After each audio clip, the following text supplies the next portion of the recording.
1, 2, 1, 2. I've done it. Just need to open the thing back up now. Yeah, it's on. All right, guys, we're just waiting for Shaun. He's running a little bit late.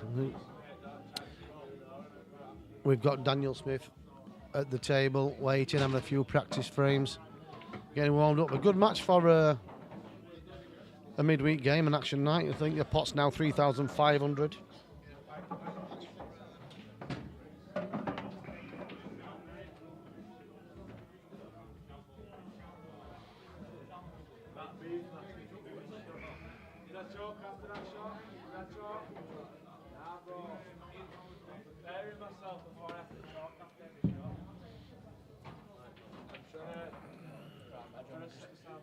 Yeah, I've just heard it. I've just it back. Yeah, I've heard it back. Yeah, so we're just waiting for the players. Things are looking up in the rows. Two great players on the table tonight. It's going to be a tough game to call, though. Cat 3. I think Shaun's round about a Cat 3 now, to be fair, as well. Maybe answering him for a lot of years, you know, but pre-lockdown since you were last year. Played John Mayer, I do believe.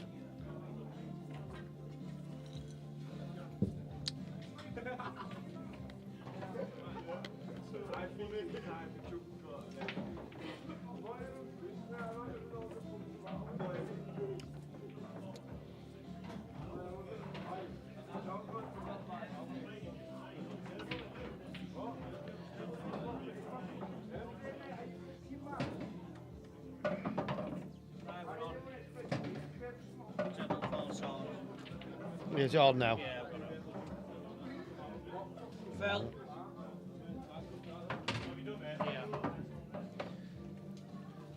Don't forget them boards, Phil. Do you want to give him hand Rob to put two boards, one on 9 and 11? Would you do that? Put boards on table 9 and 11 with Phil. Yeah, just in case anybody spills out on them or just need to get the cues off them. Boards in corner? Yeah. Cheers, man. So we're still waiting for Shaun to get into the building.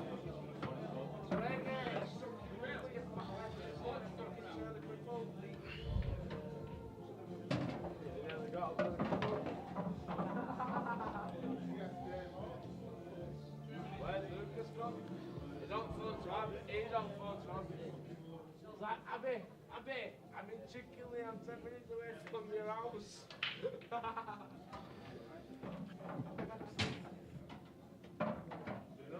So I'll get back to you guys as soon as Shaun's ready and everything with the Blackball game. We'll get the commentary underway. So I've got the dog in the house tonight. I'll stay with you till the end of the match. Plenty of other games going on as well, so I'll keep you updated with what's happening.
Yeah, need to be Daz on that. Yeah. Is Shaun here, did you say? Right, just.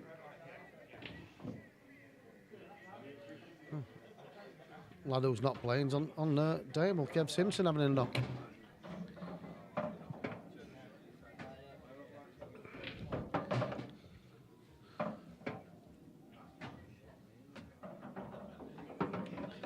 Love it when they knock a ball in and they say, oh, pockets are massive, and they miss a few goals and they're not that big.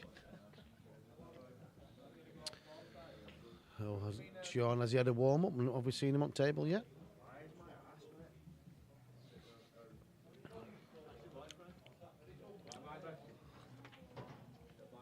Evening, Jody.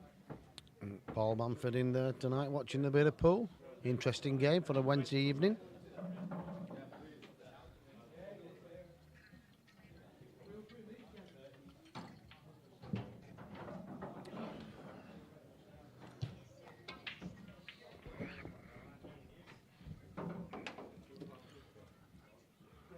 Evening, Colin.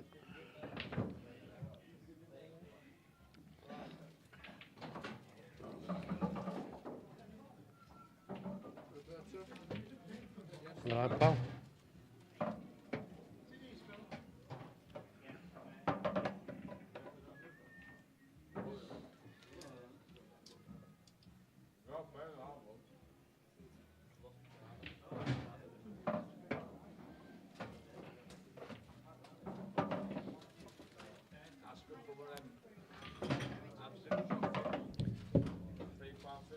Whew.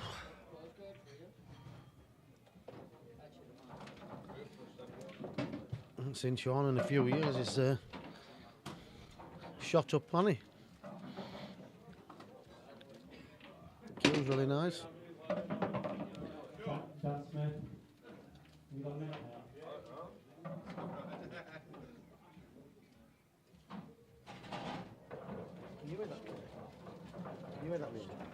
Is it too low?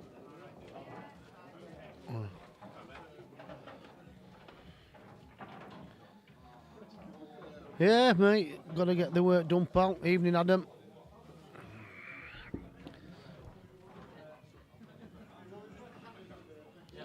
Craig Starkey, 3-1 up against Ian Allen Drake early doors. Race to 13. Steve Duas and Jez Jagger. JC, they're yet to start. Race to 15. A bit of a charity match. I'm telling you, you did. What are you about? Is that fucking £500 against you? Don't let him lie. That's that. Nobody could move. I mean, what's your money? What's your talking to it? So like, I'd have just left him at home, mate, if I'd have been you.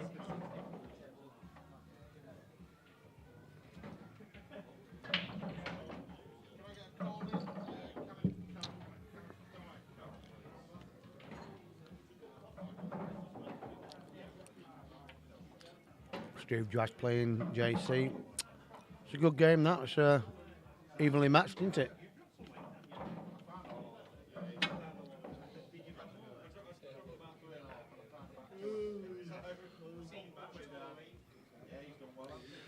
Well, we should get this game underway within the next 5 minutes. It's a little bit later than advertised, but Shaun was stuck in traffic, I believe, or at Burger King. Or both. Yeah. Greg's as The, well. the what a queue, that was the traffic. No, I didn't bring a queue. If I'd have known Rob were here though. I ain't got a queue. Oh, predictions, guys. Do you know Shaun any of out there? I bet you You seen much of him? You all know Daniel. machine now. Can't win. Washing machine. Yeah. You can't win. I can't win. You can't. Should be a few interested parties watching this game. Levels above.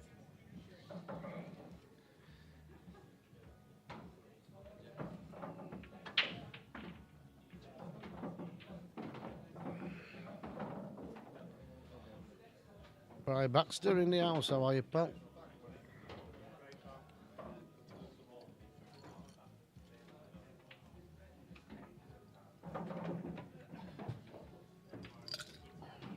Do you want a drink or all? Do you want a drink? I'll get this. I'll have a house vodka.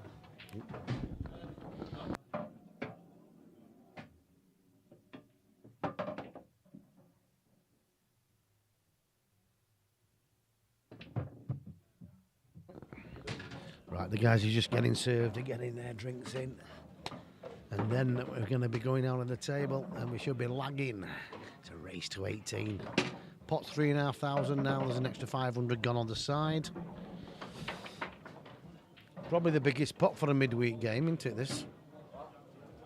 Also, we've got coming up, Andrew Patchett will be playing Wayne Sadler, I think the 23rd of this month, I'm not 100% sure. So Wayne's coming up the 2 or 3 days before.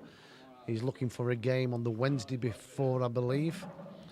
He'll probably get that game on action night if anybody wants to play Wayne in a warm-up game, a race to 15, so it'll not be anything stupid. It'll be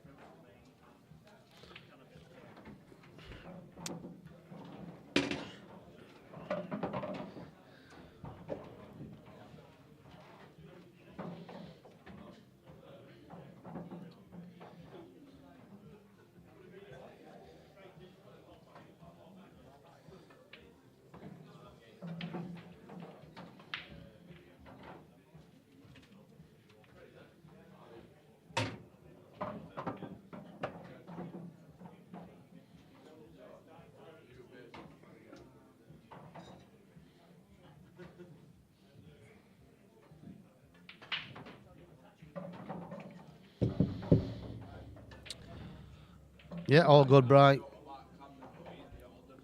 Looking forward to watching a good match and hopefully give you some good commentary tonight.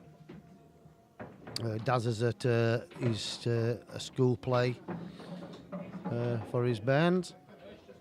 Never misses them, so you have to put up with me, mate.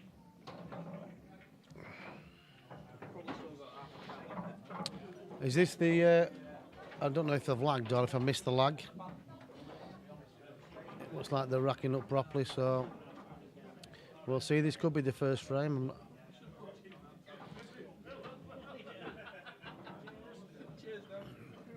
You're welcome, mate.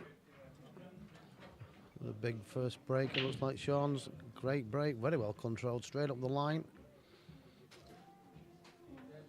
It's a dry break. So it's first Jans to Daniel.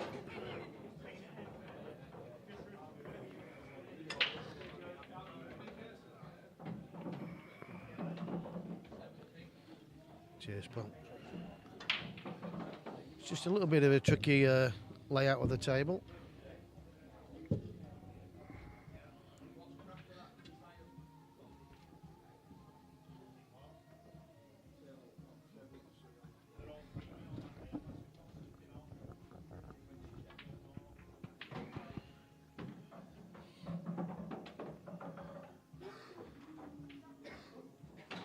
Danny Johnson, how are you, pal?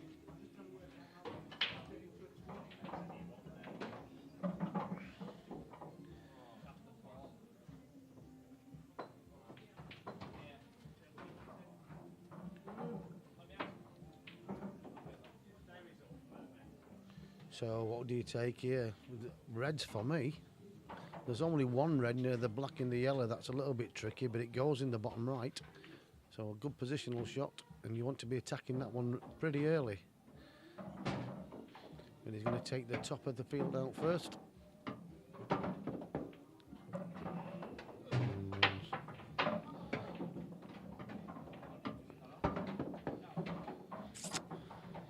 It's just the last one, but you don't really want to leave it till last, but the way he's taking these out is staying up there, so it's going to be the two in the same pocket in the top left, two in the right centre, and it's going to penultimate ball will be playing to stun back across for the red in the bottom right, I would have thought.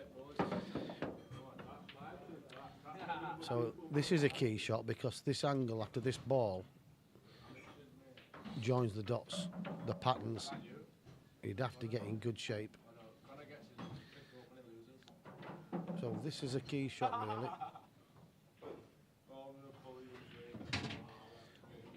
It's not too bad in that.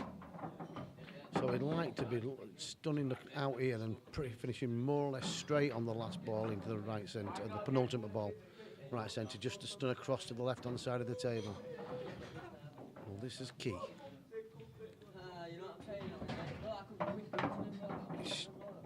He's okay, he can probably pinch the pocket, but he's just come down a little bit further than he wanted to.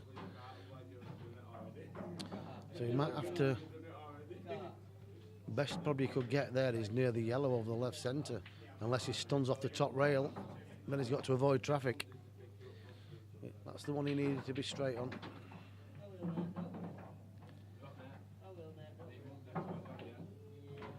More than welcome, Danny. Is he going to take this in the bottom right now? Change his pattern. He's got to be careful he doesn't, when he plays this, he doesn't top off the yellow and off the rail back behind the black.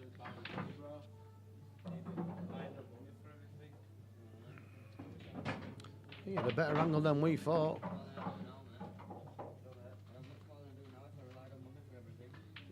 So just top this through and just nudge the yellow. He has to hit it half ball, otherwise the cue ball will be travelling to the left of the black.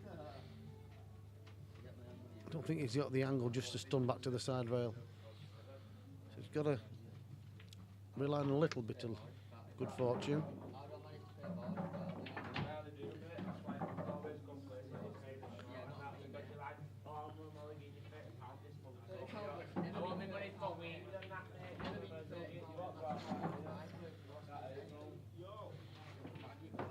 Oh, he's played it well if he gets some nice kisses on that. I think he has, and he's played that really well. It's a good finish to start the game off. It's a very good finish.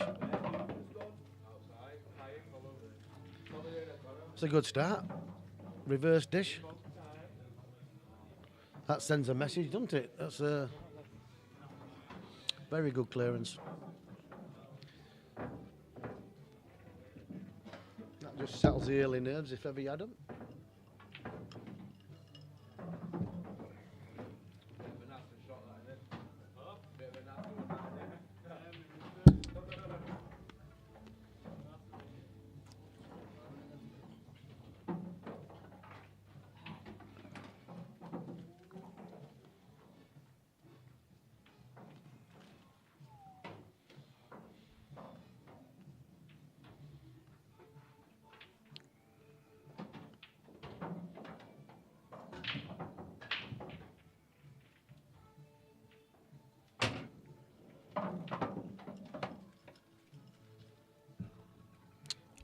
Big break. Makes the ball. And again, first chance. They're all there, yeah. I think he'd be playing yellows. Work backwards from the black.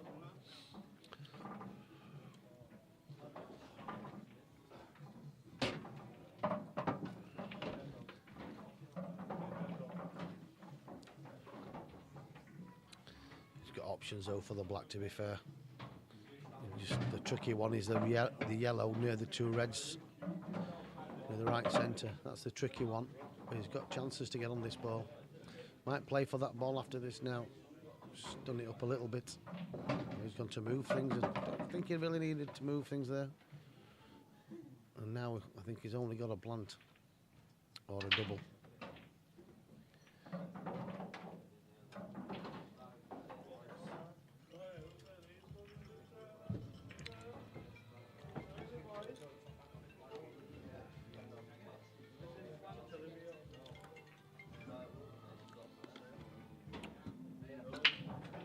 Shaun can't win this. It's a big from Josh McCamley.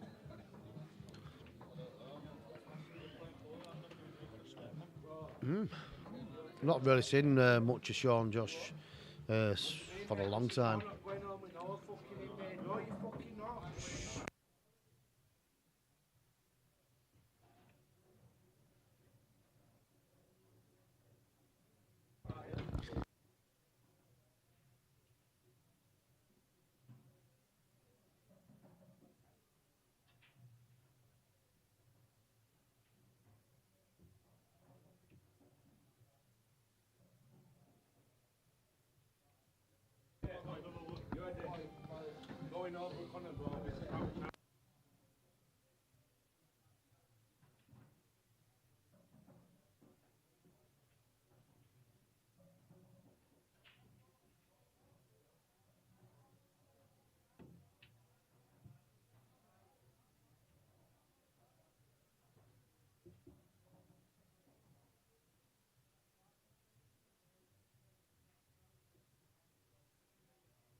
I've got the mics back on. Just a little bit of outside noise there.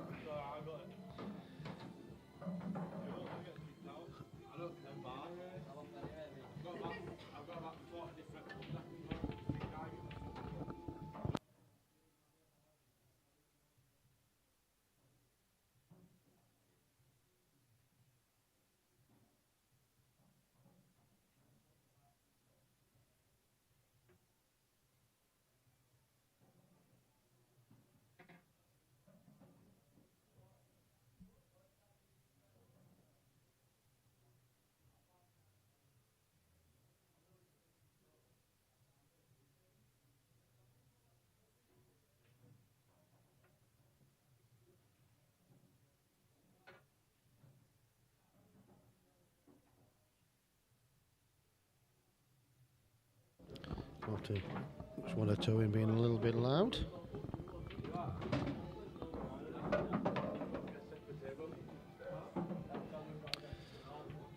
I missed that there. I'm back with you now. So it looks like Daniel's settled his early nerves. And he's got a chance here, but he needs a little bit of help in this finish.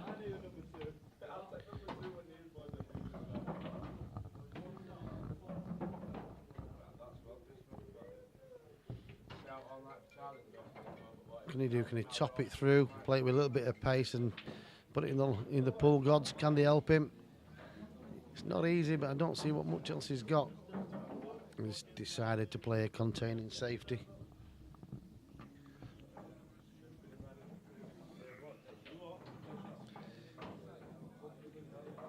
That's a good shot from Shaun. He's got to get this out really, because he can't win while it's there unless he's playing a skilly, and it's not a good skill shot to play this time. So while there's a bit of congestion, it's probably the right shot to get it into play now. I don't know if he can double it back across and avoid the double kiss. And he's just going to cover the pocket. You know, for a minute then I'm still thinking all sorts of rules.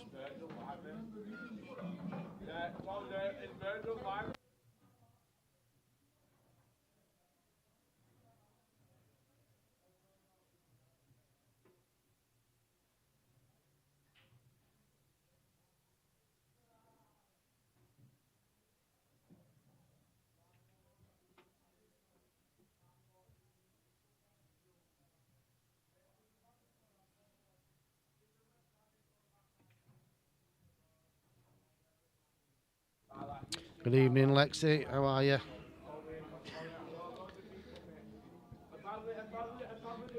Cheers, Spanner. Much appreciated, pal.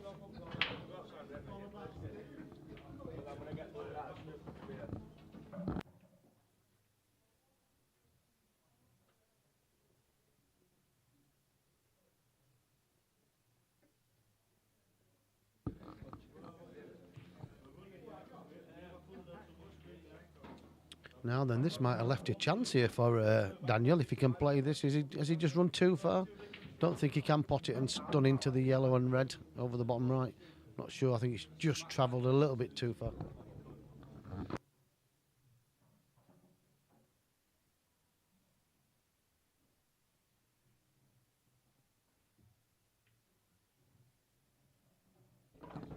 Playing the right shots. Is Daniel up to press? He's making his Shaun's on the back foot again in this frame, even though the red's there.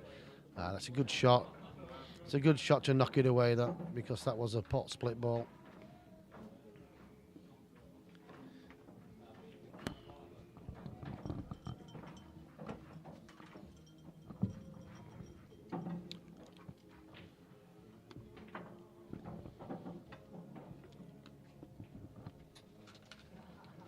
They were going after that game.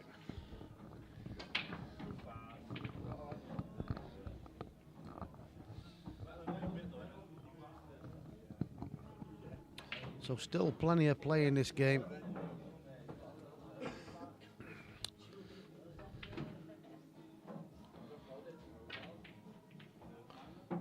Is he going to go? I think he is, so I think he might be playing the plant now, the 3-ball plant. Well, he's got the saver balls at the top end, so this is a key shot. Has to come out right. He hasn't. Oh, we didn't. I tell you what, that was dangerous. Fraught with danger. He's got away with that one a little bit. I think he was just trying to nudge the yellow to open up the pocket for next time, but if that red had gone in.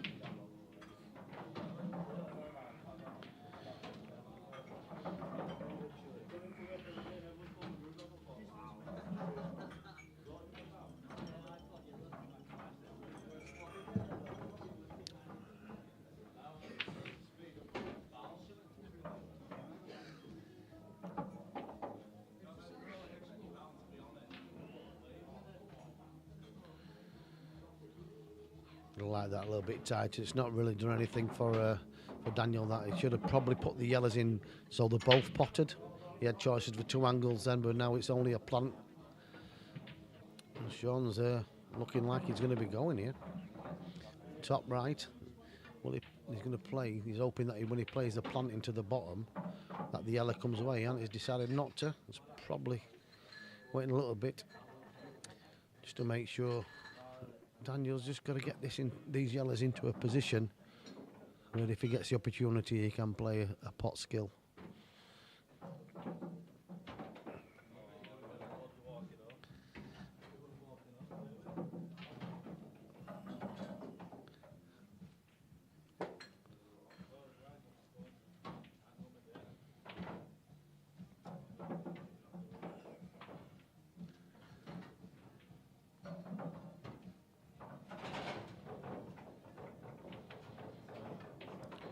I don't think you'll see many much longer frames than this one.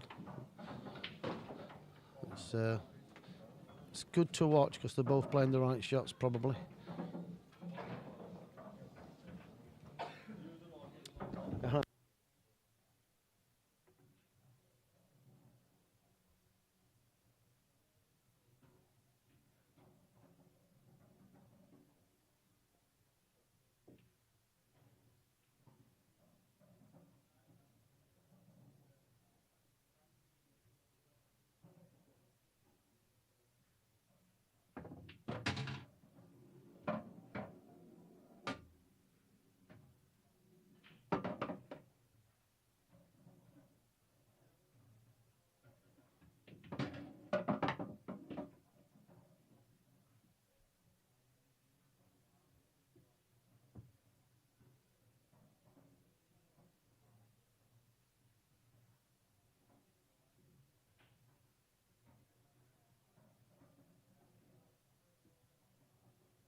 Right, guys.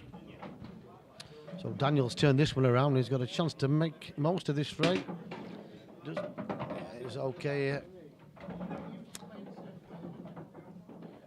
So it's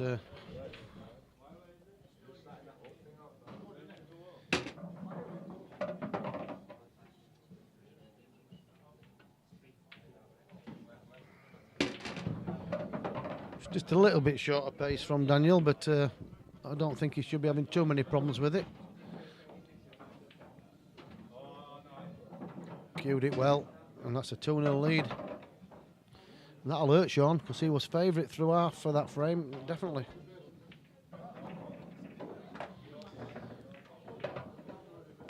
Still a long way to go. Outside tables, Craig Stark is 5-3 up against Ian Ollindrake. Steve Joass is 4-2 up against JC.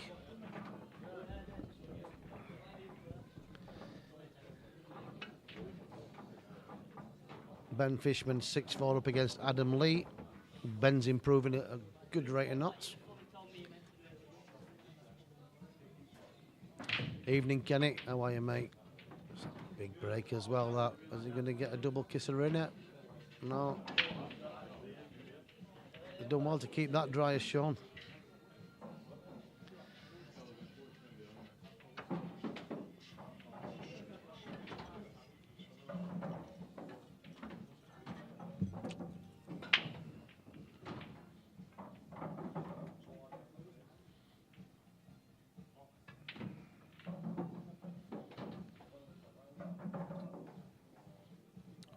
Free ball plant.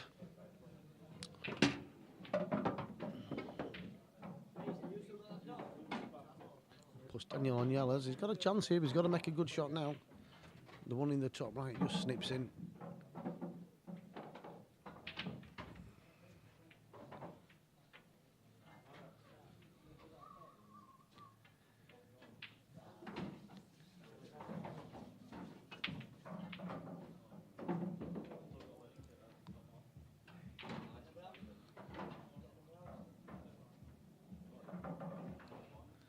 Needs a good shot, this. Can he hit the one nearest? He really can. Yeah, then Shaun. I think Shaun needs a frame on the board, sharpish, just to settle him down as well.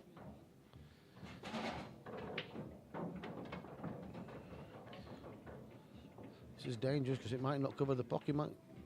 Yep, that was always going to be dangerous. One good shot here off Daniel, and he might even play this yellow near the red off the yellow. That's the two stuck on the bottom cushion. Play it off it, open it up. So it's a tricky situation for him, but if he gets this, then he's got a chance to take the frame. And he's played that shot, and he's got a big chance to take the frame now. I'd stay where I am, playing the bottom right, take the work my way back up the table, get the one in the right centre after this delicate drop in, a little bit pacey, but it's going to hold. He's okay. Got the perfect angle just to stun across. He might change his pattern here, but if he's in good shape, yeah, just play up this one for the top after this. Just pops out, so it's not made it awkward queuing. So this is pretty straightforward now. And he's playing well, is Daniel. He's queuing well and he's taking him out. And a 3-0 lead is big at this early stage. Paul. So Daniel 3-0.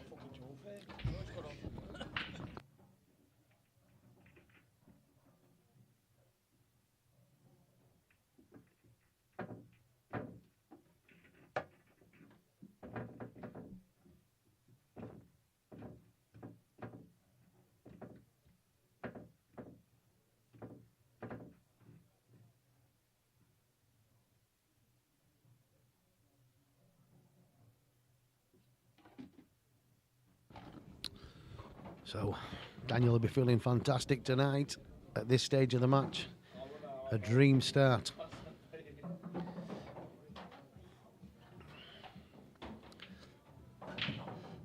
breaking as well. Has he got a ball? No, he's pretty much quit on that break. But it's messy. Reds. Got to be Reds. All the Reds have a pocket. He'll pretty much work his way around these. He gets rid of the top end first.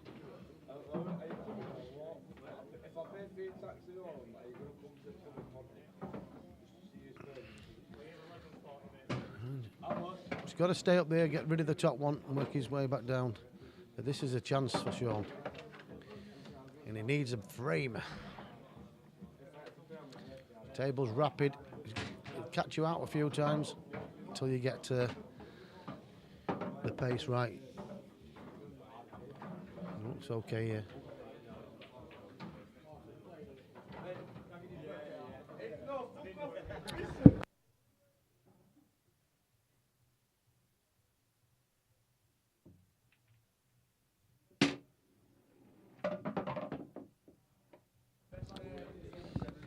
He's still in shape here.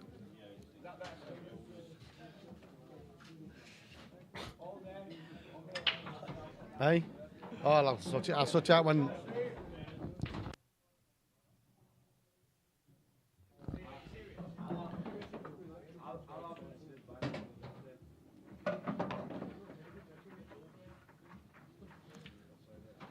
He's got a good angle. If he can just miss the red on the way through, just naturally run it through for the penultimate red in the bottom right. He has nice little glance off that.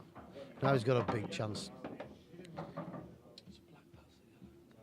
It's tight past the yellow, but maybe it's, sometimes you get that tricky angle and it's hard to see. But it's he's going to go off the top rail and back down.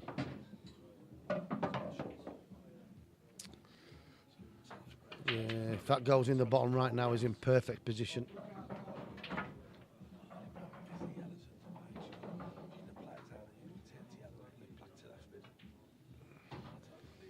The way he's taking his time there, I'm not sure it does pass the yellow.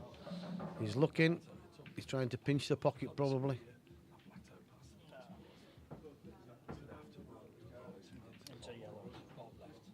Is he going to run past it and for in the middle? No, he fancies it in that corner pocket. He's had a good look, so he should know better than us.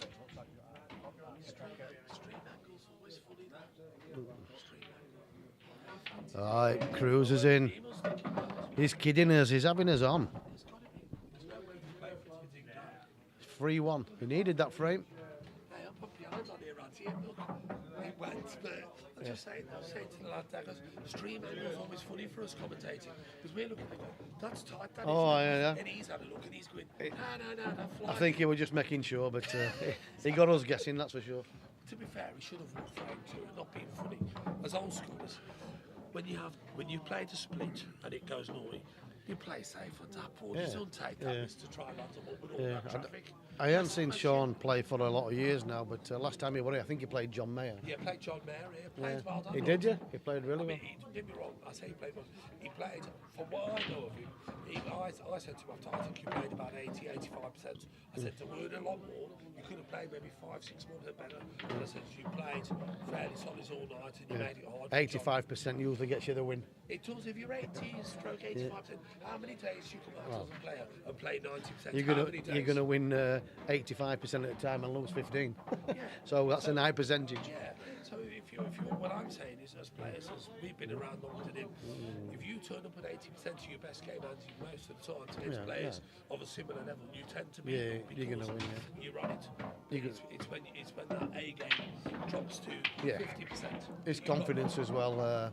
When you're confident, you know you're playing well, you feel you're queuing well, you feel invincible sometimes, and then there's days where it's like chopping a lump of wood and you're just not there at races. But everybody has off days. Chopping out a lump of wood.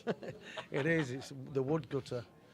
But Shaun, he is a good player. His feet swagging around the table here. Phil. Hello, mate. How you doing? Are you well? Yeah, I should have been a goal, mate.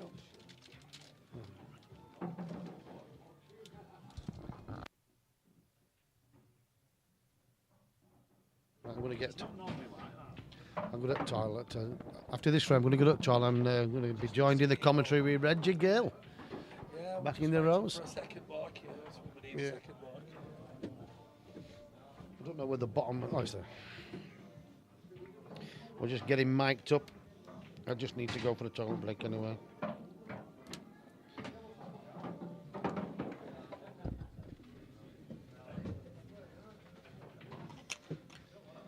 See if it comes on for you. There you are. I'm going to get out, Rich, because I'm going to go to the toilet. Sorry, pal. I'm going to move you to one of these chairs. Just wait while I come back, mate, and I'll. Chances is look, just need to keep on his right. He's done that. Bad shot. Right, I'll leave you there. Right, if you move that one back out, I'm gonna. You move that. No, that chair. I'm just gonna move when I come back, and then put that back out. Then I'll move this across.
Are you pulling that up there?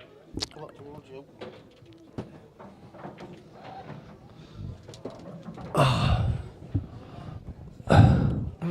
You know on that? No, I can have that. That's all right. Bit easier. Somebody says you sound like Tyson Fury's dad. Oh dear. Well, I can't see the comments on here, but well, actually, Andy's got them there, so actually, I can. Yep. You're loud and clear now, Reggie. I'm a clear, right? Okay. I just feel again, it's like, look, he's cleared up, but played a poor positional shot, Shaun, for the second last red. Left himself a lot to do on the last red, and is playing for an area and snooking himself, and he did that off the second last red. Which frame are you on about there? Early on? No, in this frame when you were in tournament. Oh, but in frame 2, Shaun snooking himself again, as you remember on that frame when he had the frame at his mercy. So at the moment it's 3-1, but it could easily be at the moment 2-2, and that could have been 3-2 to Shaun. At the end of the day, it's early doors, long way to go, but you don't want to be giving your opponent too much help, if you like, for want of a better phrase. You know, making it easy for your opponent by snooking yourself and leaving him with 6 reds and 7 yellows. So. Well, Daniel killed that one up the rail, superb, and he's hit that one as well, pretty good. He's a little bit unknown, is Daniel, but he's a club player. He doesn't really travel around much, but he's a decent potter of a ball. And, it looks very, assured. Good cue action, yeah. He's got a twin brother, and probably Shaun's seen his twin brother play. Who is his twin brother? Well, about 2 cats below him. I think call him, is it Richard? Richard Smith, his brother, identical twins. So Shaun's probably seen his brother play and made the match. Really? I don't know, I'm just saying, but he makes a good read. Wow. I don't know. For those that have had a bet, they probably won't want to hear that. Well, it is what it is, and I mean, to be fair, his brother don't play much for big money. Plays on the Cats and 25, 50 quid games. Both good lads. It's like having a ringer that at greyhounds, isn't it? Definitely. But 4-1, a long way to go, Reggie, to 18. Absolutely. Andy, somehow Shaun wins this, could you look after money for us?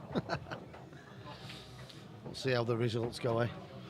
Absolutely, I think at the moment Yeah, it's a little 4-1's probably a little bit flattering, but at the end of the day, as any player will tell you, if the chances come your way because your opponent's just making those mistakes, then you take it gladly. Yeah, That's you just the way it don't is. want to start panicking at 4-1 in a race to 18, that's for sure. And this is still an open table. Am I right? Yeah. Yeah, so I'm joined with my good friend from the past, Reggie Gill. Good evening, Reggie. Welcome back Evening, to Reggie, MMTV. Action Yes, it's been a while since I was here the last time with the John Mayer game. But whenever I get the opportunity, obviously, if somebody says to me, like in this case, that there's a game up here, and if I am available, then I always like to make the trip and to come to this particular venue. As I will point out to a lot of people who perhaps don't know this, this is one of the, if you like, premier venues that were doing streaming quite a while back before everyone's jumped. We were the first streamers in the UK. Well, that's what, so of course, a lot of people nowadays, you see it everywhere. Everyone's doing it. The streams here, streams there. But obviously, the White Rose, was pretty much, set the trend, if you like. Yeah, it's, if I'm trying to work out how many years, it's probably How many years 13, 14 years. Yeah, I mean, I remember coming here many years ago when Steve Simpson played Seb Webb. Do you remember that one? Yeah, I do. That's got to be about 10 years, hasn't it? I think we might have 7, been 8 years, maybe 10 probably years. Lee Rigby were doing the stream over there. Then we had a different setup. Yeah, you did. Just over here. Yeah, until we built the booth. There's his brother. Look, Richard. We was only joking, Richard. He'd be playing for 10k otherwise. And I was just saying, I always get you both wrong I've started just say hey mate now instead of names because I always get you wrong. I get you mixed up. But Richard, that's Daniel's brother. Nathan Latherack, have faith. It's the end of like Andy says, long way to go. At the end of the day, for me, Shaun hasn't really got going yet. He's made a decent finish. Okay, he's snooking himself now twice on 2 different frames, which could easily now be 3-2 to him. He's got to adjust to the conditions, and the table is rapid. It is lightning fast, this table. We've had Ainsworth match in grey put on, and I've had Ainsworth match blue and green before. Yeah. And for some reason, this is fast as probably the fastest cloth we've ever had on. And it's weird. I mean, it's a nice fine cloth, but at the end of the day, it's Ainsworth match. Yeah. But they play Because great. it's blue. It's just a different colour. It's grey. This. Yeah. Great. Is he playing a skillet? He has. And It's a good shot. He has, but he's still got some work to do. Yeah, the Reds are not ideally situated. Well, far from ideally situated. He's got to take control of this bottom right, probably. Yeah. Just needs to take control, and he hasn't. He hasn't. No. He could have done with that, killing the pocket, really, couldn't he? Yeah, absolutely. Just a bounce off that knuckle and in towards the other knuckle. But I think with Dan having yellows either side, that red needed to be pretty much filling the pocket because, it blocks the one on the behind the black spot, but the other one, the other side will soon open the game up. And the other, he's killed it now. But if you'd have done the shot what you just said, Reggie, then it buys him time to get the buttons out. Absolutely. Well, I'll be honest with you. Looking at that now, where the ball's off for me, I'd be Potting into it. I'd be having a go at this right now. Yeah. He's just Too come up much. short. Yeah, it's grippy. But now, I'd definitely be pushing the red from the yellow spots back down the table now to the bottom left. killing the table. Well, certainly buy myself time because then you've got a yellow behind the black spot that's trapped. Yeah. Because all Shaun's going to do is start developing these balls. Yeah, I think that's a clever shot by Shaun because Dan having 2 yellows on that side, Shaun's accepted and thought, well, okay, I can't stop him on the one along the back rail, but I can certainly put a blocker in for the 2. You might see Daniel develop these 2 yellows now and screw the cue ball back, play the one on the rail, screw it back off the second one, get them both out, leave the ball on the bottom rail. Options there, isn't it? And then, Has choices. Sorry about that, mate, but blame Richard. No. Has options here for sure. That's if Shaun sees that type of shot. I mean, you've always got to look in this game is if you can't finish, what can you do to develop and stop your opponent from finishing? Absolutely. Make it hard for him. And I think that's a valid shot. See, for me, that's the ball that he needs to work to the bottom right. If he pushes it over the bottom left, he's taking it away. Is he going? Is he really going for the game? Good clean point. I don't think so. To be fair, I can't. but what was the point I putting don't that? see with the value in that shot. No. Why not just push that to the back pocket Yeah, you definitely don't want to be taking and it take off the control table. of the bottom end of the table, because you've got 3 reds then that are going nowhere if both the bottom corners are covered. Yeah. 3 reds that are going nowhere. Yeah. The shot was to develop the 2 yellows to the right hand side of the table. So that, to me, that shot actually helped Shaun. Yeah, you know he's not played the bestest shot there because he's knocked it in and now he's studying what to do. That should have been So mind it's should have been made up before he potted that yeah, ball. exactly. Should know. Yeah, so he could have played the same shots and left that on the table, and that was a great ball to get inside on the bottom right. But just to flick off the But red. to be fair, he's looking at going next shot. We're playing the plant. Yellow onto red, onto yellow. he's, 2 of the yellows are there. You've just got to Shaun's trust got it a problems little here bit. for me. You've got to trust it a little bit, Reg, don't you? Then. I tell you what, that's it couldn't have asked for much better than No, that. but for That's me- a shot. I'm not saying he plays it that way, but he'll take that all day See, long. Daniel might be tempted to move the yellow off the rail and fetch the cue ball back, but he's got to be careful. Like, don't leave Shaun a little flick off the 2 reds and weld him to the second one. Yeah, clue, Play yeah. you might play the which he has done. Now then, this is the shot I'm saying. He's just invited He's Shaun. just, to if do it welds and stops the one rail off the he's bottom just got to rail, play it, he's tired. Oh, he's got it. I Good think shot. he needed to be a little bit further up to the red. Yeah, so he can't play So the he one can't cushion play the one escape. rail, Yeah. where now he can. If it had It's been still, touched, to be fair though, it's still given a lifeline to Shaun, that. it has, but not a big one. Yeah. See, pressure reversed.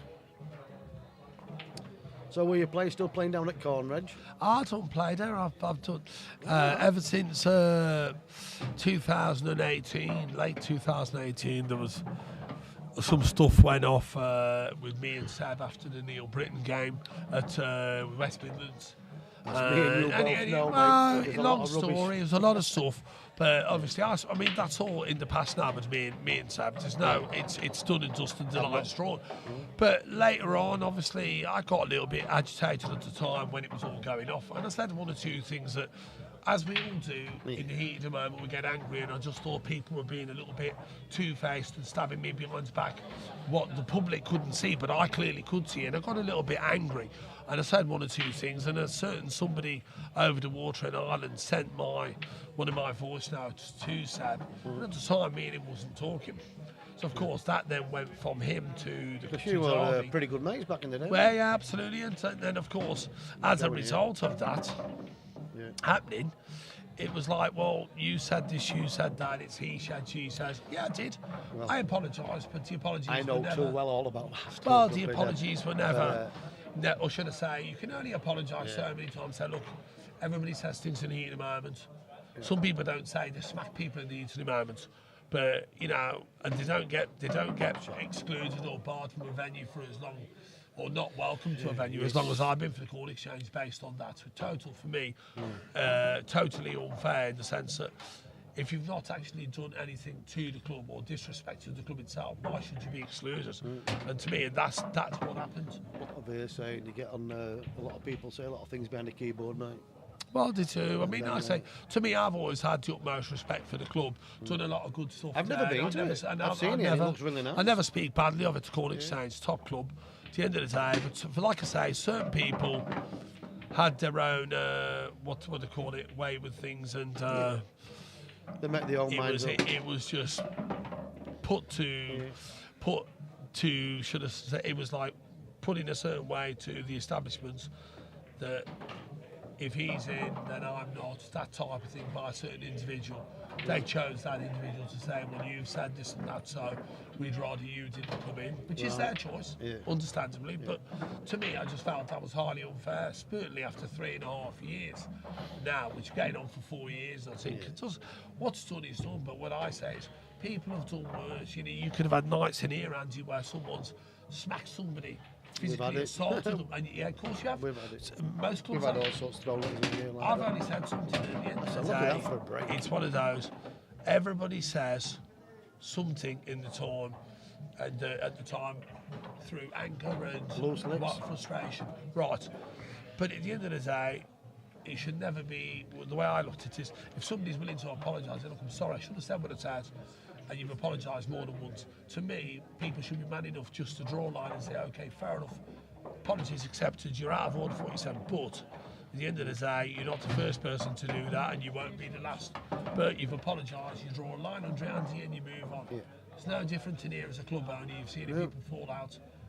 In the end, you'd sooner them go up and shake hands and say, look, life's too short. yeah, you both come into me club.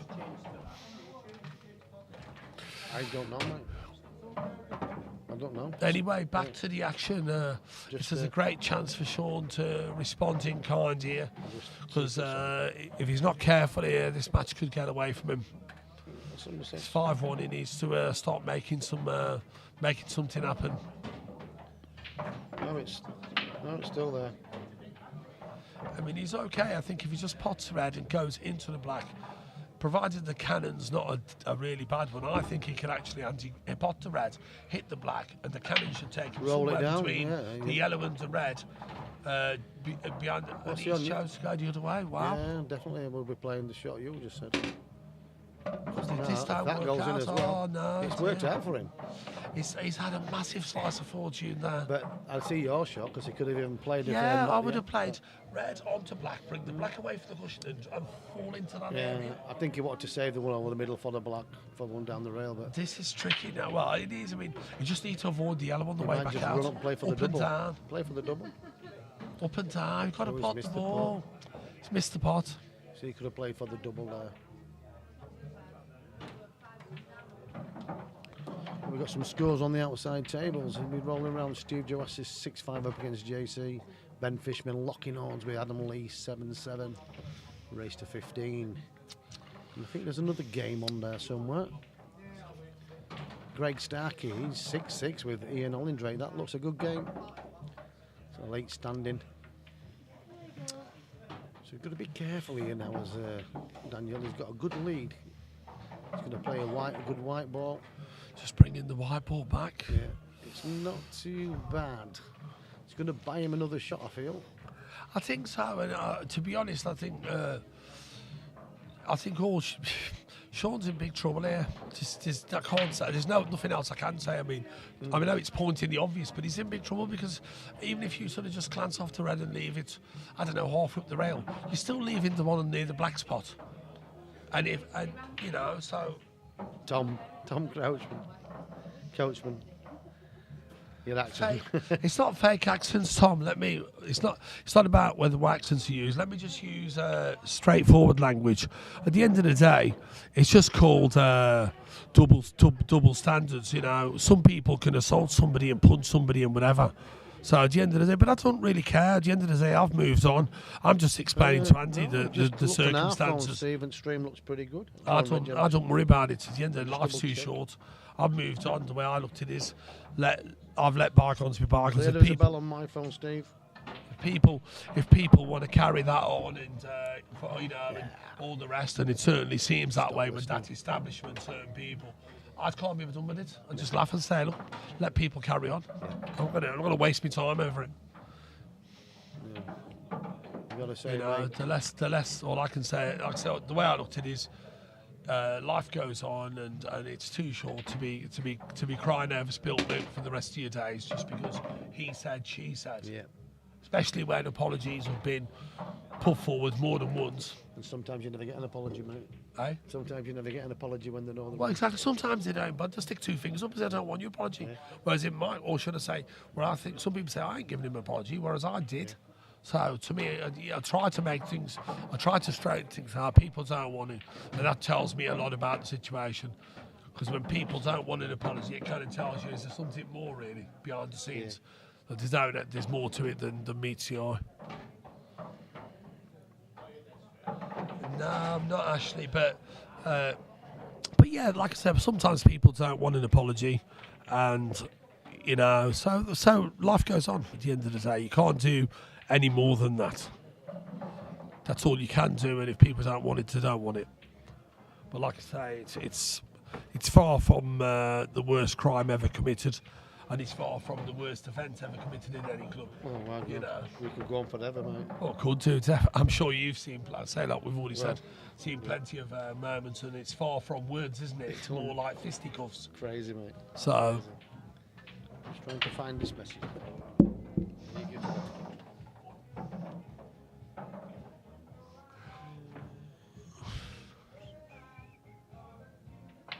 that's unlucky. Good effort. It's unlucky. Just any sort of hit there and throws him a lifeline, but no hit, and it's pretty much, I'd say, you know, another frame gone. Could well be. Yeah, I think he just needed a hit there. It would have given him half a chance, because it would have meant Dan's got to either find a snooker or pull out a decent pot. As it is now, he hasn't got to do anything really apart from just develop the situation and just tap them all in. So I'm pretty sure he's looking to play yellow onto black to bring the black into a more open position and just take the white over the other side of the table for the yellow into the green corner pocket. So I think he's just looking to play the yellow half ball into the black and bring the black away and bring the yellow out and get the white over the right hand side of the table.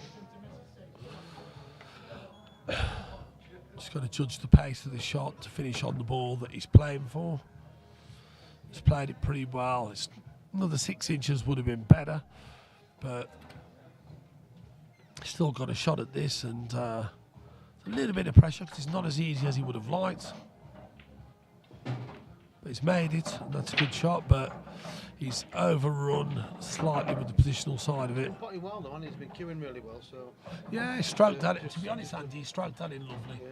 The part on about, and he's only got overrun by about 3 or 4 inches. He could even take... Well, he can make it tough. He's in the middle.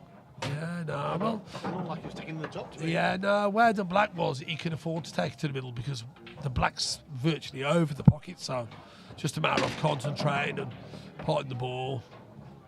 And at the moment, it's just one-way traffic. Shaun's mistakes are costing him, and Dan's just picking up the pieces. He's opening up the lead.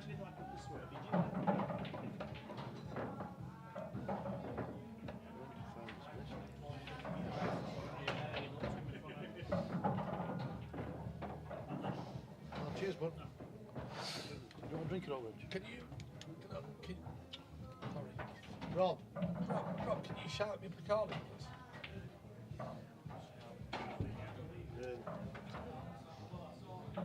What's I owe you? Sure, right. I can't find it. I will find it before you leave, though.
Anyway.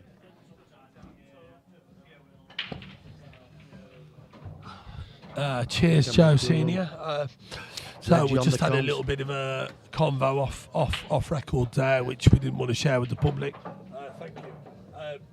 But anyway, Dan at the end of the day here was just going about his business, and you know he's built up, like Andy says, it's a healthy lead now. So, okay, it's fair. Well, there's a lot. We know this 6-1, it looks a lot, but 10 frames, 12 frames later, suddenly it's a different match. So. Yeah. Shaun's going to have to rattle these off and a few more frames on the bounce. He's just Andy. He isn't a million miles off where he needs to be. He's just making those odd mistakes, and the proving at the moment very, very costly. Yeah. And Dan's doing a great job out there. To be fair, Dan has played well.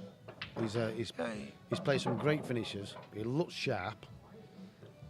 But I know Sean's a confident player. Just needs a couple of frames under his belt. He's just come off the rail. I've still got that one, so he's got great shape now. He's very good. Okay, to be honest, that looked wide.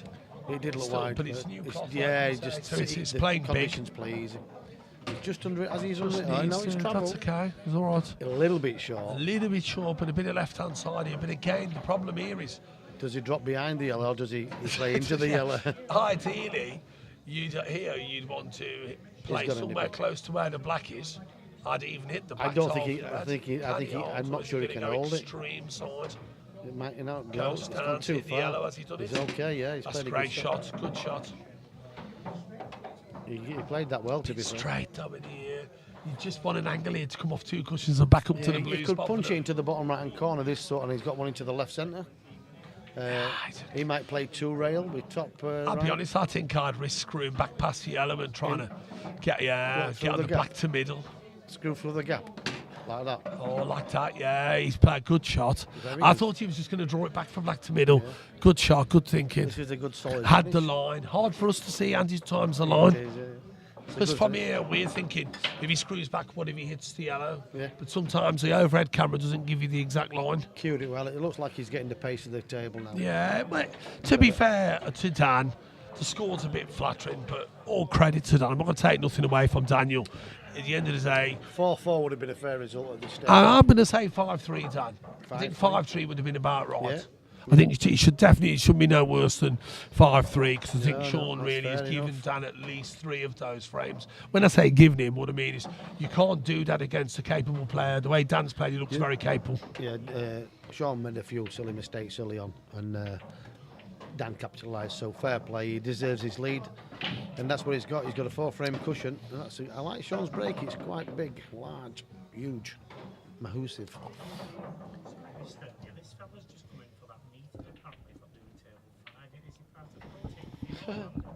Yeah. Did Richard not get in touch with you? Right, he sent me a message. You've just been up with. Oh, we're down. Yeah. This is message Richard sent me.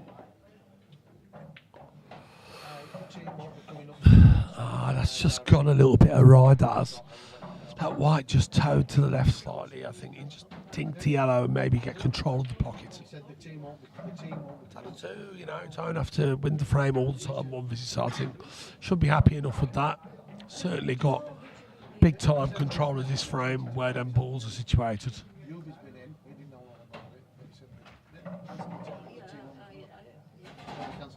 Nah, there's no throats lozenges needed here, Kenny. I'm all right. Just a bit of lubrication from the old Carling Black Label does nicely. But yeah, 6-2, I'll say. I think 5-3 would have been probably a little bit, but if you don't take your chances, that's what happens.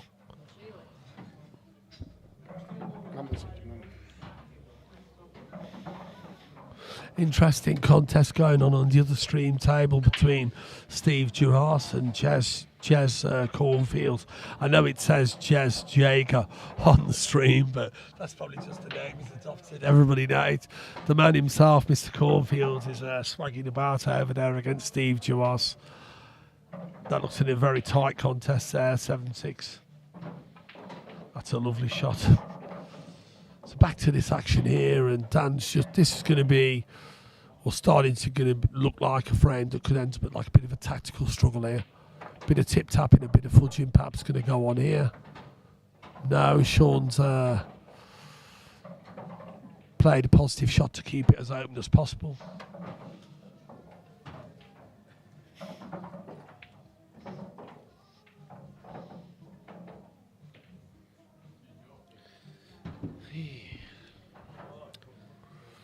Throat lozenges needed for you from Kenny? No, I've just got, you know what it is? I've just got the old husky voice.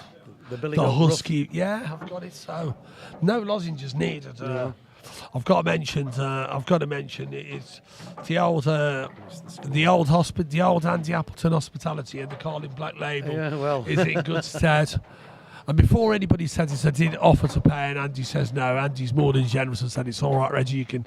You're good for that. But I just think here these frames as well, Andy. We don't get that many of them in modern day pool these days. You know, with the rules. But these frames are equally as important and intriguing at times to see a player's more entertaining mindset. to play in than they are to watch. But horrible to watch. if you understand the tactical side of the game, then they're quite knowledgeable as well. Like it's interesting. Well, we in ours when we were growing up playing pool back then, Andy, all them years ago when we were a lot younger, that was the rules. The old EPA, the tactical struggle. You know, let's be right enough because we all know how good Brewer was with those back in the day. Keith You Brewer. used to win the break. And all you tried to do was save the game from the break. Nobody wanted to. If 2 balls come out, you thought you broke bad. Oh, I've got. Sorry, people. I've got to laugh, but Andy's so right. It was just nobody wanted to give anything. Set of rules I've ever seen. Yeah, so you could be there. I remember on Thursday nights having games, Andy, where one player and another player would have 2 re-racks, Andy. I've seen it. In one I've seen night. somebody play a Game frame. number 4, and you're there till nearly midnight trying to finish the match. Aggie Bailey, God bless him, who passed away, Yeah. playing Keith Brewer, and they were playing for 1 3/4 hours, and then it was a re-rack. Kenny Norris, the gangster in me. Well, there's always a gangster in everybody somewhere, but it's just a bit. I think I've lined. He said it's the what is it, Andy, with the voice? What does they call it? The Billy Goat Gruff. That's what There you go. Andy summed it up. It's just it is the way it is. It's the way my voice has become over the years. But what do you reckon, Andy? One good positional shot here. The frame is his. Yeah. Just needs to make sure he lands on that one yellow there that he's queuing at. Just drop this yellow in. I'll tell you what, Andy, there isn't a big gap between them 2 reds. Well, he could overrun this. I don't think he's on there. I'm not sure. I'm not going to say it because Is he on it? the angle. We can't see, can we? No. To us, it Soon, looks no, like no. he is, but he's straight He's down. on it. He's on it. Yeah, so he just gently drops this in. I'm not sure. Oh, hello. He's just got weight really, and it's going to float to the side rail.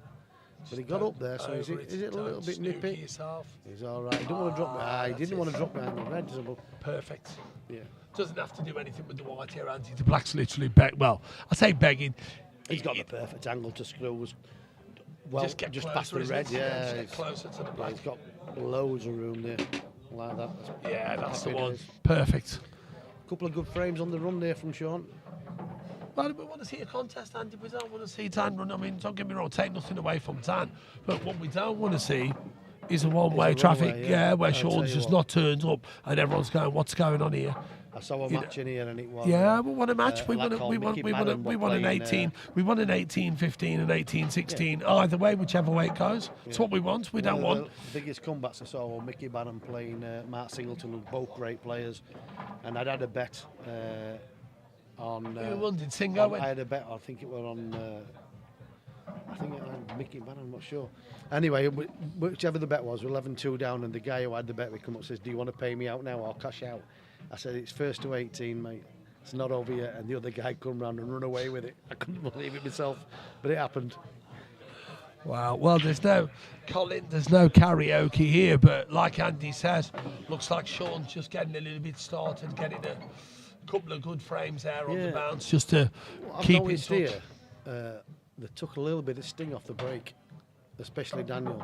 Shaun's crunching him. Yeah. And Daniel's like, we're doing this to start with. Now, maybe because he's seen Shaun hit a bit of a stroke, like put a good stroke on a few balls, maybe he's thinking, well, I want to get you involved in a game now. Yeah, he doesn't want to open the game up too much, thinking the balls are open. Shaun's starting to find a little bit of rhythm. It's but if that's the case, surely you've got to give credit to Zan for that, because at the end of the day, that's him paying attention. Play to your strengths and Yeah, absolutely. Paying weaknesses. attention to what his opponent's doing, because And then it just proves us wrong because he goes for a wild one. after all that, and then he goes and throws that in. And I tell you what, if Shaun can see the one above the pink spot to the right centre, you know, Checking his head down. I'm not sure of the angle, Andy, but I think it's a bit too wide to disturb the one stuck to the red. Or is it? Can he top this through? He's doing it for Larison on us, isn't he? Oh yeah, Checking his head the master of disguise, Phil Harrison. You all watch Ultimate. Oh, tell you honestly, fair. That's a good call, Andy. I'm going to give you that. The master of disguise, Phil Harrison. He shakes his The head. head shake goes You jump in. out of your chair and you see he's perfect. You think, There's no like sticking the knife in and twisting it. Oh dear, Phil the Thrill Harrison. Yeah. I'm going to call him the Thrill after the legend that is Phil Mickelson on the golf course. Yeah, Phil the Thrill Right, Mickelson. Hey up, pal, you all right? Phil's been an absolute great for many, many years. Oh, absolutely. I mean, to be honest, when world rules started to come down and, Gareth Potter's doing his China thing and all the rest, what I'm saying is, and then all of a sudden, with the introduction of the, when Kendall's did that series a few years ago, Ultimate, yeah. suddenly they all started to come back. Yeah. And suddenly, all the greats of the world rule scene, including, I think, your nephew, Darren, everyone, all suddenly started to come back to I pool. think you might see Darren in a couple of events next year of Ultimate. I think... Just shows how good them guys are, shows how far ahead of the fields, even at this age. Look at this age, Gareth Potter's still doing, and Mick.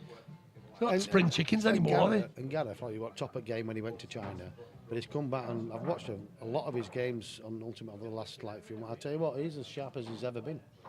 He's just had a couple of... I watched a final against Mellin with him, and I think it was Mellin. I think it was. He had 6 dry breaks. So it happens to the world's best. Yeah, But like open play, they're just unbelievable players, aren't they? That needs to stay in the pocket. That's loose for me. Needed to get control of the pocket, buy himself a bit of time there. There the Ultimate shots. doing a Masters, Reggie. You don't fancy that? I do. I just what it is. I've not been playing a lot of pool, but very soon, that's going to change because I'm in the process of where I would have a table at my own leisure. So to me, I will not have to travel to clubs, go anywhere. I'll have my own practice table at my own I've done house. that, and I've heard a lot of people do the same. But sometimes it's good to get out and play different people rather than just stop at home doing your own drills and that, because it gets tedious. It does, but the reason I mention it is purely because it'll just give me that time to work on a lot of drills and things about my game, then go out there and put it up against good players or better players. If you're practicing on your own, you've got to do something like that, because just banging balls around doesn't mean anything. You've got to stay home and I think go back to basics. But doing that on the table where it's costing you hour after hour isn't easy financially as well. So to me, to have the luxury to do my practice drills at home, to get that, if you like, consistency and play certain shots over and over and over again until you're happy with the way you're hitting the ball, then take it to the match table in the Masters over 50s. Yeah, why not? Yeah, I'm always willing to give it a go. I'm never want to shy away from a challenge. Yeah, it's good that they do things for seniors, masters, and there's also a grandmasters. Absolutely, well, it's it's over 60s now, isn't it? Because we probably would have not competed or been in tournaments now. We might have just gone by the wayside, but because the youngs, they're pretty good. I mean, standard's fantastic, Well, yeah, let's go back 30 years to the 90s. You could probably name on, say, maybe 2 pairs of hands who was really out there and say, right, these are all, and the rest were all just good club players or whatever, and entered teams into events, went to Bapto, whatever, right? Now you try and do it on 2, but you want to do it on 5 pairs of hands. I think there's 288 There's that many good young players tour. now. 288 on the Challenge Tour, and I'm not going to lie, I don't know, probably 100 different players could win that. Yeah.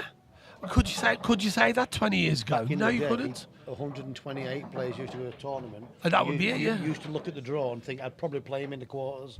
Yeah, Not absolutely. anymore. I never played tours and events or anything like that when I was younger. I mean, to be honest, I started out playing snooker back in the late 80s.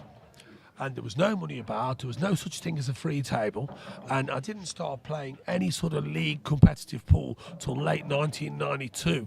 So when I say to people, and that's a mistake by Dan there, I think Shaun's got a chance here to pot the yellow, hit the black, and the black could go across and pot the red over the pocket. That's the shot. That's the shot. Can he make it? Not he too will. hard. Control. If that black would have hit the red on the way back, it might have won. You know what? He's still got a chance to it. He could cut the yellow in here, or he could double this. He could double this actually and run through to the side cushion, leaving him the perfect angle on the yellow, the next yellow into the left centre to run through for the black, And for the if all right else corner. fails, he has got a skill shot if he get dropped in that position on the block. Or there is the skilly pointed out. You've got to play that there. We check 2 round. Get it here and then across. Big frame in the context of this match. For me, himself that again. into the end, Just 10-25 there. You know what I mean? Would have played the double. Would have played the double every time. Want to risk going into that traffic. Ask him for trouble. A little bit rough. Ask him for trouble going into that area. For me, the double was the shot there because you're always going to have a shot at your next yellow. Didn't check you up like that. But exactly, but if you played the double, you were always going to be on the side cushion, which means you've got a shot at the yellow either into the corner pockets or the middle. As it is, you're making it far too easy for your opponents. You've got to be careful with this plant because the cue ball's moving away. If he can hit the plant, play the plant first, now he might even play that. Yeah, I agree with that. I think he's just got to make sure if he plays this, don't spoil the board. Play it dead weight so it just reaches it. Yeah, the 3-ball plant can definitely go wrong. Yeah. I'm taking a gentleman's break. Leave you with Andy for a minute. Yeah, no problem.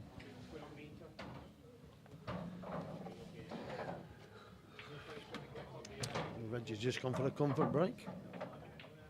Might get a word in now. He's a good lad, he's Reggie, loves it. See, this could go wrong. You might have to play another 3-ball plant now.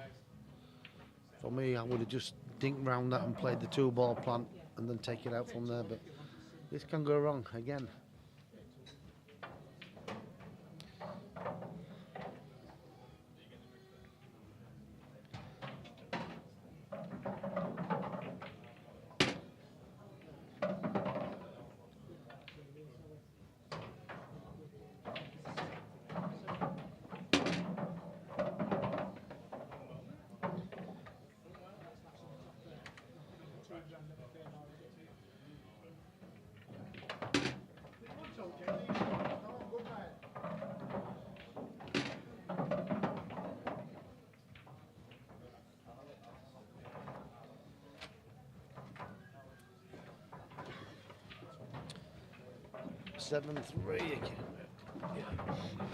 Another missed opportunity there for Shaun, and Dan will accept it gratefully, but kind of get the feeling it's going to be one of those sort of matches where either Shaun catches fire and stops making the mistakes, or Dan could run away with this.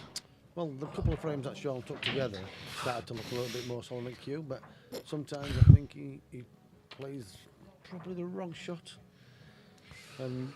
Yeah, I agree. Well, look at that last shot I was saying about why run the risk of trying to come round 2 cushions. Well, knowing there's traffic. Never played the shot. He played to go into that traffic. For me, it was double. The double was. There were better options. Better option. Yeah, right, pal. Yeah.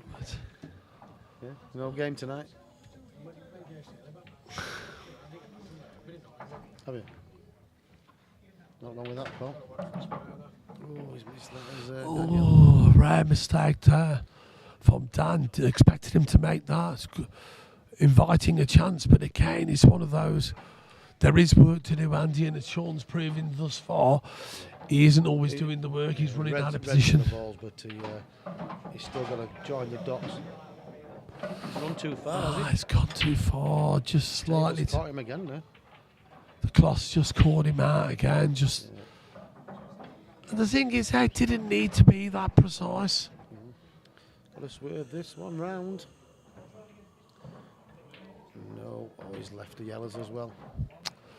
That's left him painful to watch. If you're a Shaun fan there, that's painful to make such a schoolboy error there. So much margin of error. I noticed Kev Simpson's turned up tonight with you. Is he running the club now as well? No, Kev works for Jack's Q Club at Derby for Donna and Shaq. They've got obviously two venues. That's not the cue ball one, is it? Nah, cue ball's Danny Cooper at Mansfield Road. Yeah, it's Danny's. Well, the cue ball's the one. It's below Rollerwood and it's all on ground floor. And it's a snooker club. They've got quite a few snooker tables in there. So it's definitely a nice venue. 100%. So a nice he's had Indian, Chinese pizza place next door, all under one roof. Next door into the India, you mean Slice of India? Yeah. Yeah, slice of India Massive next place. door. Yeah. Can't beat a bit of slice of India next door, especially if it's that time and you've been at pool during the day and you think, right, it's 6, 7 o'clock, and if you've been bombed out, you think, well, you know what is there to do? Well, I tell you, want to go next door and grab some food. Yeah. How about that? But yeah, definitely. But not enough venues for me, you know. I don't know if he can get through. I think he's snooking himself, you know, Andy, He has. behind the red. He has, but this That's he's- gone a he's bit got- wrong. He's got a shot on the yellow in the I mean, if bottom he right, was but it's- Chinese here, I'd say Wong's gone wrong. yeah, what gone wrong? Yeah, clip off in off the yellow, put it in front of the red, and drop the white behind the yellow. There. Yeah. Leave How it- about leave off the nothing cushion and play the yellow at the back cushion to nearest the pot- pocket? Going for a pot to win. Yeah, that's a Comes good away shot. Get control of the pocket as Yeah, well. that's a good shot. That's definitely probably was the right shot to be fair. Yeah, definitely. I mean, I remember years ago. The thing here, he's left a plant in the middle. If he stuns the white, he's left the red in the other centre. Oh, he's not seeing it. He's not playing it. That one's done it and left that one. Yeah, absolutely, I agree. That was a great chance there to play the plant in the middle and get rid of your awkward red, but I mean, what he thought a ball up the rail. And but he, mug it off, but he was probably thinking, if I don't make the plant, I've definitely lost the frame. well, if he doesn't make So I'm the going to finish, he make the might pot. lose the frame. Can he get on it, or can he? He's got nothing because the red near the black gotta one's have- glued to it. He'd have to play the one in the right centre and then start working again. One that I don't know if the red near the black goes. Playing that one. Yeah, it's a tough one. This is. I think gonna he's going to try try and and pot dig and into it and move. get kick into the red. Yeah, but again, Oh, this he's is missed the going cannon. How's your luck? Not very good. Not very good at all. I tell you what, though, Andy, he can play the red wide, cushion first, and squeeze this past yellow. You know. I think he's playing that. No, he's playing. Yeah, that's right. No, control your white. He's Wow, got it. wow. He still might be okay, but it's the red near the. It's all right making the pot to have a bit of control. Just look at the white. Any predictions from you guys in the chat? You know, if he just plays that with a bit more control, he'd have landed on that red into middle. And the ball's a bit. I don't believe the red, Andy, next to the black goes, to be fair, anyway. So he still would have needed a cannon. It wouldn't have been that straightforward. No, he's making it harder than it should be for himself. But I don't know. Is Shaun normally better than this?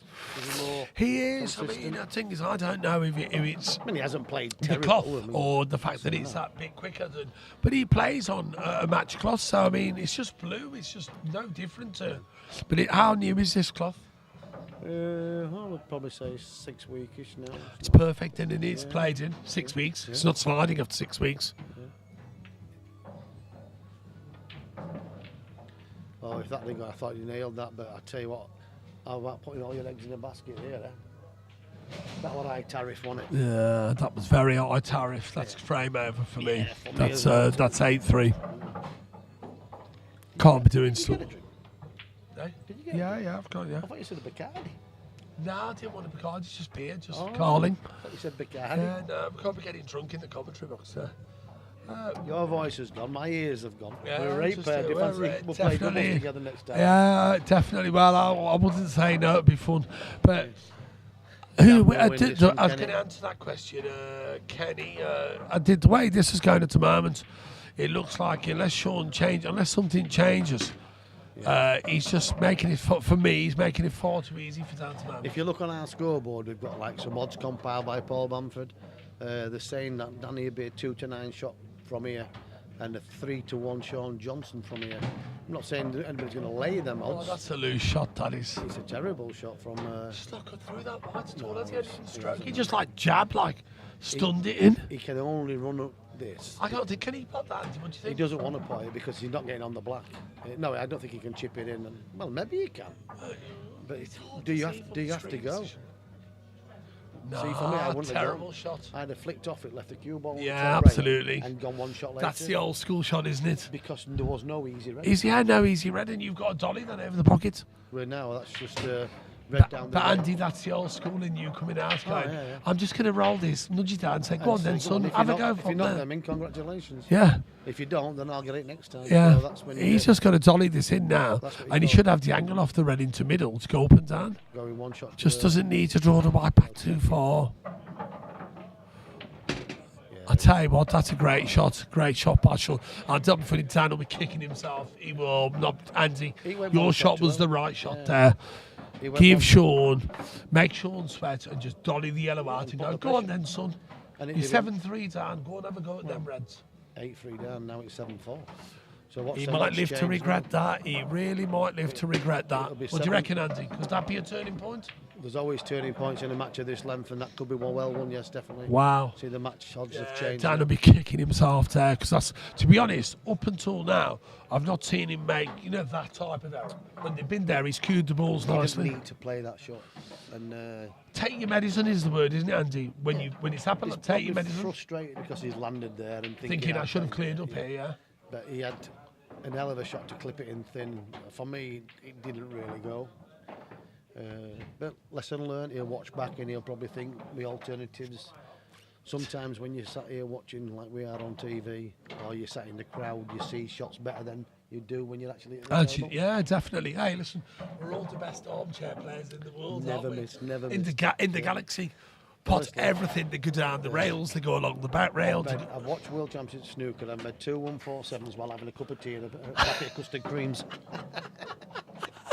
Now, honestly. There you go. Oh, that's not and you even multitasking. potted the last black one, ended with Yeah. one arm behind Well, I your back. did, yeah, I yeah. just rolled it in and yeah. said, look, what's the problem? Yeah, What's this big fuss about these 147s? It's no it. big deal. So all this rubbish about we can't multitask, that's rubbish. Oh, 'cause, dear. Well, yeah. on, And a 9-dart finish, I think, on the other channel as well. on we go. Well, another twist then.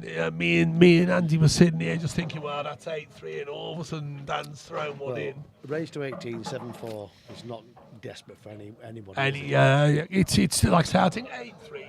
It could be a cause for concern for sure. Yeah. 7-4 could soon change. Like now, it's a good break by Dan. What a break off shot, Andy. That is wow. You know, when they connect well, Wow. the balls move. These, well, you can only say these got to be gone. I mean, there's no cannons needed here. I mean, me personally, that's one of my pet hates. When you pull these are gone, because you know yourself, they never are. Usually, you know which is the most difficult shot normally when you're playing pool is the one after the break. I'll be honest, what's your first shot here? Would you be chopping the yellow to left corner, or would you be playing the one to the right centre middle? You could play that one over to the red. You're guaranteed to be on this one. Yeah, that's what I was He's thinking. going One to res. the right centre. Wow. I'm not sure I'd have gone reds myself. I'm definitely playing yellows. It's got to be yellows there, surely. So. But listen, Has he had a brainstorm here? well, if he's played it like that, them 2 reds together, they must both go in the bottom right. So if he drops this in the left centre, I'll put the colours on. Tell you what, this is tight to the left centre. But I think If it he drops goes. it He's in, played he it drops that it way, in. so it must go. And he drops that in and gets the angle, then rail, that goes in the centre. Yeah, he's. So I think you're right. Yeah. So if he just drops one into the it's gotta centre and be- leaves the angle, it's just gotta be just a to dolly drop in. the balls in Yeah. naturally, not have to force anything, Andy. Just drop them in. It's each to the own. There's more than one way to finish. To be fair, it could be Is inside that position, straight, or couldn't has he got the angle? He's got slight angle. it? Yeah. I'd like to have been running through for the one on the rail after this one. Because I It think, looks like he's got enough angle. see, it's short because the red, Yeah, that's what you were saying. Just a bit more angle, just to drop in behind the one on the rail. that red near the black looks like it goes in the left centre. If he'd have got there, off this last Yeah, ball, he just rolled it in. stunned. It's Well, all either, rollings, isn't it? yeah. Where now he's got to chase the white a little bit. He's got to come twice across. Kenny Williams says Dan will win this, but he's certainly, I say, he's in the ascendancy. He's 7-4 up. He's so got to avoid traffic on the certainly way back. favourite, but again, I'll tell you what, how well has he What a played great that? shot that is. What a great shot that How is. well has he played that shot? Really cued that well. He's just got to top this through. Positive cue in there. Just top it through and put the black in the centre. He's taking his time, like that. Nothing wrong with that. Just top it. Perfect. I don't like the way he kills Daniel, to be fair. He gets through the ball well. doesn't he? He's cued the balls well there. It's on my Take fault. out, Check your phone. so reasserts to be himself honest, after that little. This is what I'm saying with reds You know, and that yellows was all there. based on the great break-off shot. Look at the split there. Lovely. It just shows there's so many ways of finishing. Well, we're saying yellows on side. Well, we fancied I yellows. think there was a case for both sets, and I thought yellows to me looked the easiest set, but he's just proved us wrong, and he's knocked him in like there's no tomorrow. Plays some great strokes. And he gets another frame on the board, 8-4. And the stars. Is it written in the stars on your screen, Reggie? It could be. It could be, mate. It's like saying, okay, we're not far from the halfway stage. 12 frames in. So it's and he was almost in off there. He's had a result, but has he had a result? Because to me, he hasn't finished on anything. I don't believe he's on anything there, and that's bad luck. That's just bad luck. You know, Dan's had a great split. He finishes, got a chance to go either set. Shaun breaks, makes a ball. He almost got kicked it off there. How many times have you heard this? I couldn't make a ball. I had nothing after the break. A million times. It's horrible. And the opponent smashes him and gets results. And to be honest, if he doesn't get this right, if he could perfect a break, Reggie. I tell you what, it's a good shot by Shaun, because you know, if he'd have hit that and left the red, he'd been virtually surrendering the frame. Do you think that any player would ever perfect a break? I don't believe so. Go in, buddy. Oh, mate, you.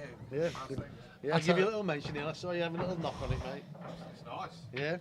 Good to see you, Kev. Yeah, you too, mate. Yeah, the break is, apart from potting the black, is the next most important shot, I would have thought, isn't it? That's a great shot. If he gets the blunt, oh, he's just committed there. And he's left a chance here for Shaun on reds. He's got to take the reds. She'll pencil him up because he's not going to miss this one. Double kissed in. That's a nice shot. Now he'll play this one with a little bit of side, just to kick off the rail and just move the yellow away a fraction, just to open up the table for reds. Top and right hand side here. Perfectly played. Chance to respond here. Yeah. And to be honest, he could do nothing about the previous frame, obviously, because Dan broke the fit. But this is another chance, like I say, to put another one on the board, to send a clear message to your opponents. You're not going anywhere. I'm still here. If you want to win this, you're going to have to, you know, I'm going to give it to you. You're going to have to win it. That's an uptown funk shot. I'm going to give it to you. Yeah, absolutely. You know, I'm trying to think who the artist is on that. What's his name?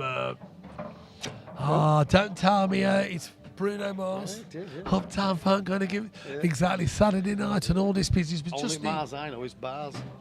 That's a nice shot. It is. So There's just he's got margin of perfect error, angle here. Just I think he can stun this or screw down. I think or top it down, top it 2 cushions. What's that bottom corner pocket? Is it that? He's over it, Just that, you don't know. want to go too far. He's okay, but he did over it.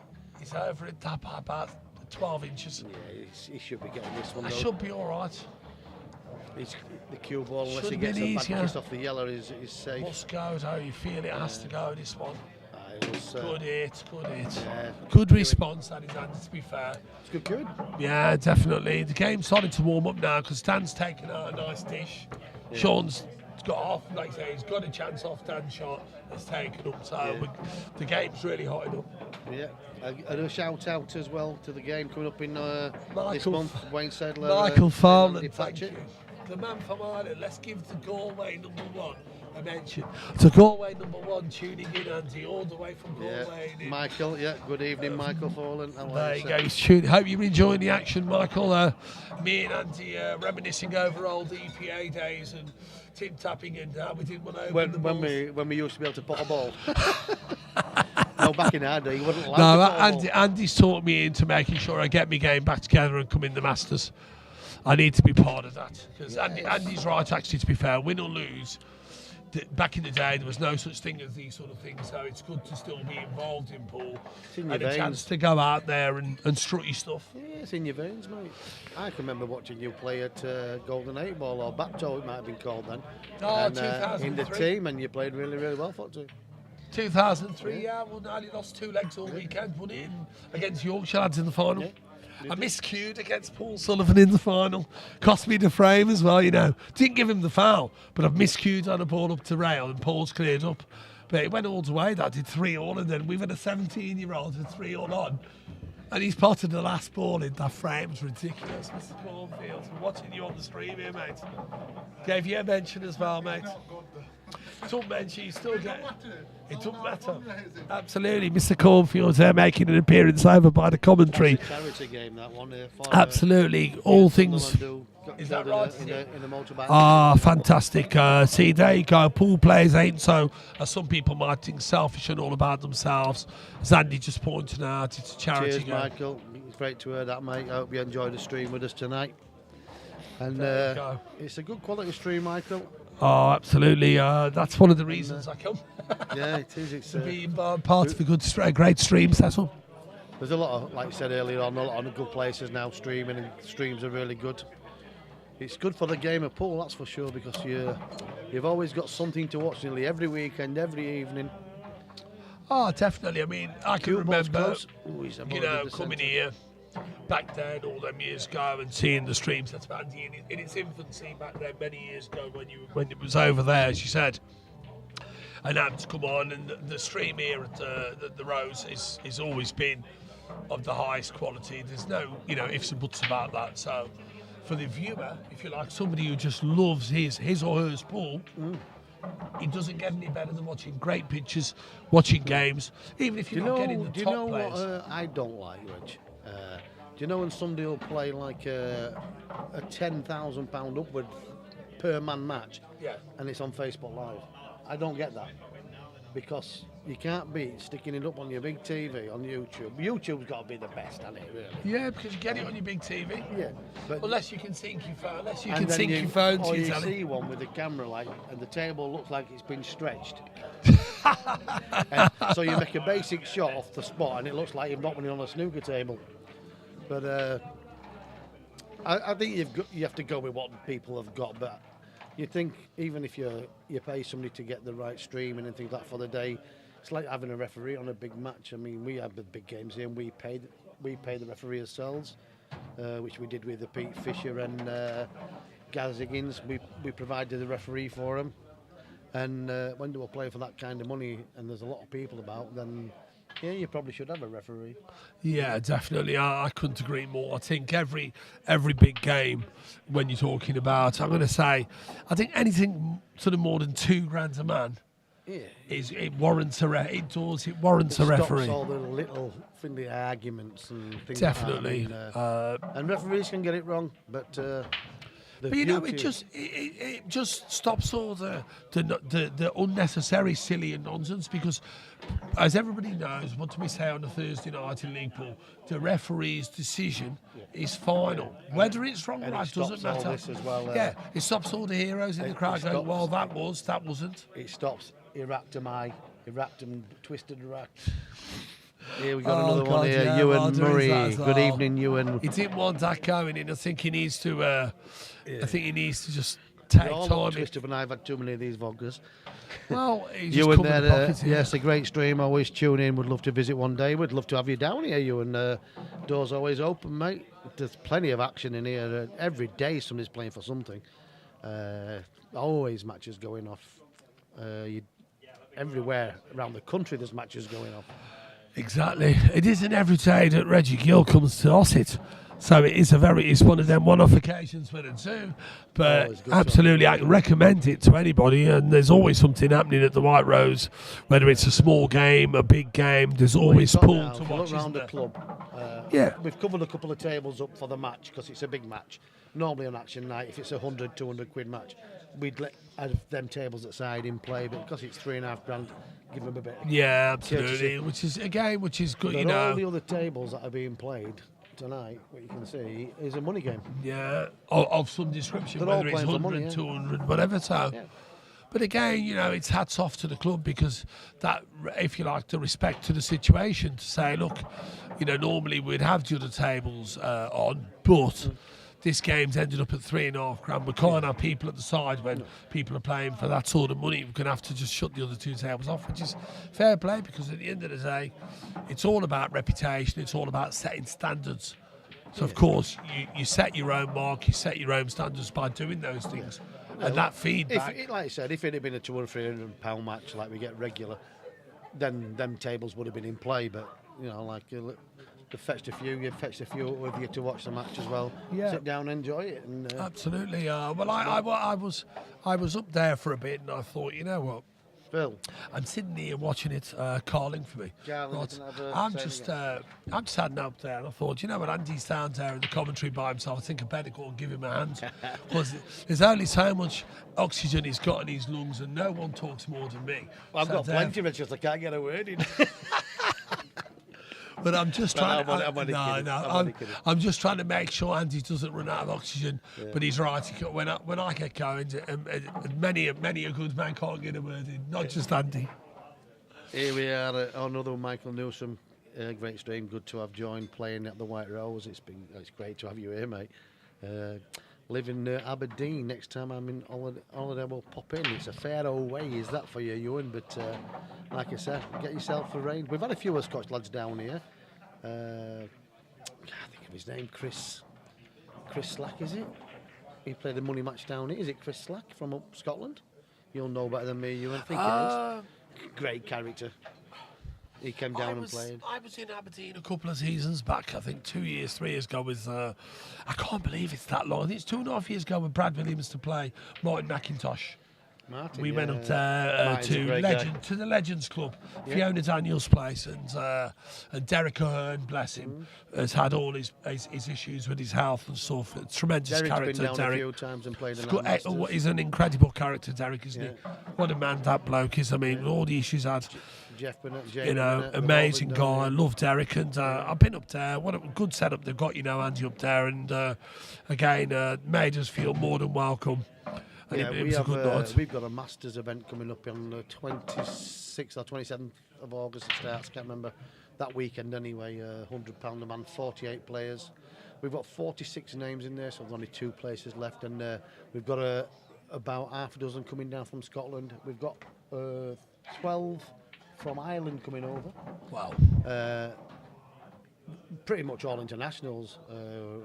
Billy Sterling, Ray Stewart are all coming down from Scotland. They make it tough. And then thank you very much. And it's good match practice for us because we all go to France in October for the World Championships in France. So many countries have entered this time round. It's probably the most.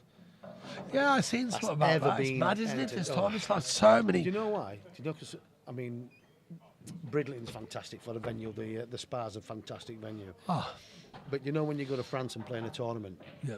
they do it like Olympic standard. Really? Oh, Wow. mate, honestly, they put a show on. That good. It's that good. They put a show on, mate. That's what you want, Dom, isn't it? So Yeah. you step out there. I remember when we done Bridle them years ago, and I went out there with the England side, England B, back in the day. I remember 1997, 98 days. We started at the Morecambe Dome, and that was when most people know who Andy Lucas is nowadays. Well, they should do if they watch ball. How good is he? And I remember playing in the England B Bapto side. Me, John Attridge, Wayne Pereira, Manners, Andy Lucas, Martin Rout, one or two others who I think Dave Burchell was in I'll there tell as you a well. great player from over that way, Derby way, I think he was. Don't hear much about now, but he was a force. Johnny Giles. John Giles, former professional snooker player, wasn't he? Well, Derby, yeah. I didn't know he Yeah, was top. He made the top. He was 102 at one stage in the 90s. Qualified for the Crucible in 1992. And he played on the table opposite Ronnie, playing Alan McManus. Wow. He played Steve James. Steve James at that time was an animal. Steve James was from Cannock. Yeah, Cannock, yeah, mountain Midlands. bike man. Yeah. He tried his hand at pool for a few seasons. But he played for a lad I know in their league in Walsall, believe it or not. Yeah, Steve Turned up James. at Yarmouth a few times. Good character, Steve James. Yeah, Hell of a great character. But yeah, Johnny Giles, I mean, in Derby, you know, with John Attridge. Yeah. Sorry, people who are listening on the stream. I know we're talking about stuff, but Johnny Giles used to win doubles in It's good to Derby. reminisce, mate. Yeah, Johnny Giles and John Attridge. When they give John a mention, won the doubles title. You know, on a Thursday night, the old EPA rules, tip-tab rules. Something like 7 seasons on the bounce. Yeah, bunch To of beat players, me and Tom Couchman one year in the quarters, it was a tough match to lose, which I think we could have won, but we didn't. But either way, my point was, John was a formidable player in his day, but the point was for Johnny in the day, snooker was always his first Yeah, passion. well, he's got to be into it. Like. And as I say, he became obviously a pro back in 91-92 season when you could pay to go on the tour. that sort of thing. It's amazing how many ex-pro snooker players turn to this game and have success. I mean, more notable one, Mark Boyle. Yeah. Fantastic player. I didn't know that Liam Dunster was a snooker player. I didn't know. Was he? So I heard. Wow. So I've heard. I may be wrong, but I've heard that he was, and he was a good standard. But yeah, we're just on about the like Scotland, England. We Just had, lost a lot of patience good there, players up Andy, and there. he's gone for it and sold the frame. Yeah, and likewise down here, yeah, it's very, very strong in the north, around this Yorkshire area. You've got Murphy's players, fantastic players. A lot of good snooker You players. don't have to travel far to get a competitive game. Do you remember a guy called it? Somebody, I can't remember. It could be something Knight.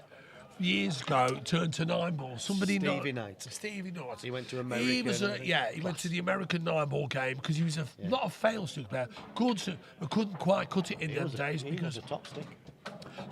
But he went to the 9-ball game and done really well. And you look at Darryl Peach from Blackpool, who won the Whatever world. happened to Darryl Peach? That's what I want to know. What it is happened to Darryl Peach? Can you remember who played Earl Strickland, the Moscone? And then they had that little bit set to it on TV. But Darryl Peach, did he not win the World 9-ball? He won it. He won it in the Philippines, He in beat, their backyard. He beat the Filipino, yeah. He beat Bustamante en route to the final. Yeah. I can't remember who he beat in the final, I but can picture either him. way, he won it in their backyard, not in the European venue, He did, yeah. over there. Now, I'm not being funny, and he was another one that was good on the snooker tour, never quite got where he wanted to on the snooker, switched to the 9-ball. Darryl Peach were playing 9-ball before anybody else round here were playing 9-ball. Probably not. Probably Tommy If I Donovan remember- and God bless his soul, called Lee Tucker. They were playing a long time ago, and they were. What about your man, Darryl Peach? I'll and tell you his, the player that Darryl Peach beat in the final. I he was can't from think of his Preston, name. wasn't he, Darryl Peach? Yeah, Blackpool Preston. Blackpool yeah. Preston But way. The guy he beat in the final, I can't remember his proper full name now, but his nickname is Superman. He's got it on his glove. Come on, guys. Who did Darryl Peach beat in the World 9-Ball Championship? This is a very good question for anyone that's listening. And his Was nickname it, is Superman, a Filipino. I'm not going to say it was, what's his name? Was it Pagalayan? No, it wasn't. Wasn't Alex Pagalayan. No, it but wasn't Reyes. it wasn't Bastamante or Reyes. I don't think it was Wu Cha Ching neither, because he won it as a young man. That's a good finish, that Those is. cue balls close, but it's going to be hold up. It's just like The white's turned a bit tight, Yeah, isn't it? that's because it's a super fine, Yeah. and you just get a few finger marks, Tom. He will never hit I think off, was Shaun lost patience there, you know. Yeah. He's gone there, and he didn't need to. He's took the ball off the pocket. Don't get me wrong, then the yellow along the rail, he had to get the bag off that, and he didn't. And that's cost him the frame. And it's at the moment, he's just struggling There's to... the winner. He's in the match. but he's Roberto getting- Gomez, that's correct. That's it, yeah. Yeah, Superman. Good call from Well done, Michael. Michael Newsham. We'll Thank get you for that. Next time we see you in here, you'll get yourself a spot prize. You can get Michael, free give us pint a... from me, mate. Michael, be honest, did you Google that? Or was that off the top of your head? I've Don't got to matter, ask you. It don't matter, we have a winner. Shaun to break then, 9-5. Nearly Cheers, at the Angie. halfway All the best, stage. buddy. You can't drink it, I'm just cheersing you. All the best. I Cheers. went to Andy. give him a cheers, you tried to drink me drink. Has Shaun Roberto come up Gomez. dry here? Oh my God, he's dry. And he's left the simplest of skillies. Simplest of skill shots. This is one of the easiest skill shots because you've only got to hit the ball Yeah, and in the and when middle, you and play you this know, skill you shot, know it's going to follow you it. play this with bottom, Yeah, just a little bit of bottom and onto it white. transfers. When it play the skill shot, if you play it with bottom, when you hit the red, it'll hit the yellow, and it transfers top to the red. So it That's follows right, it yeah, through. absolutely, He's yeah. hitting it high, so it could stay. He's okay. He's played it well, but he was that far in the pocket, like Red Yeah, said. it was almost It wasn't a difficult skill No. shot. I If agree. you want like to get you more say, momentum on the follow if through, that play ball it. had been central in the pocket and he played it that way, it wouldn't have gone. No, he was deep in there, and But this is a hammer blow for Shaun here because at the end of the day, having lost that last frame when that would have brought him to within 2 instead of 4, and then you break try and leave this table. This could be a real hammer blow for Shaun here. Could be ending 5 behind here after having just a break-off shot. But it Yeah, just it- shows your patience, Andy, when you have to control the table. Well, I've always said, and I've stopped doing my coaching now, but when I was coaching certain people, I've coached some good players in my time, and they've made it to big time pool. But same as 9 ball, not 9 ball so much, but English 8 ball. You can go one shot too early, and I always say good safety is a good pot sometimes. Is the order of the day. Yeah, because sometimes you don't have to go prematurely. You read the table. And if I play big games, I try, if I'm not at the table, I read my opponent's finish. It just keeps you in focus. Because you can let your mind wander. You can see people pick up the phones. Exactly, yeah. And then, basically, if I'm practicing with somebody and they're on the phones, I want to put my cue away because it's pointless. Yeah. You've got to be mentally aware. At all times, when you're playing. If it's a competitive set, if you're playing for 20 quid, 50 quid, whatever, the game. You need to be mentally on it. My God, if you're not mentally prepared for a big game, that game can run away. You've got to have physical strength as well, mate. No worries, Michael. He's just saying he's on about a game the other day in Friday for doubles. Yeah. But yeah, these should be gone here. I mean, it's just a matter of game's huge. Yeah, definitely, and I think he's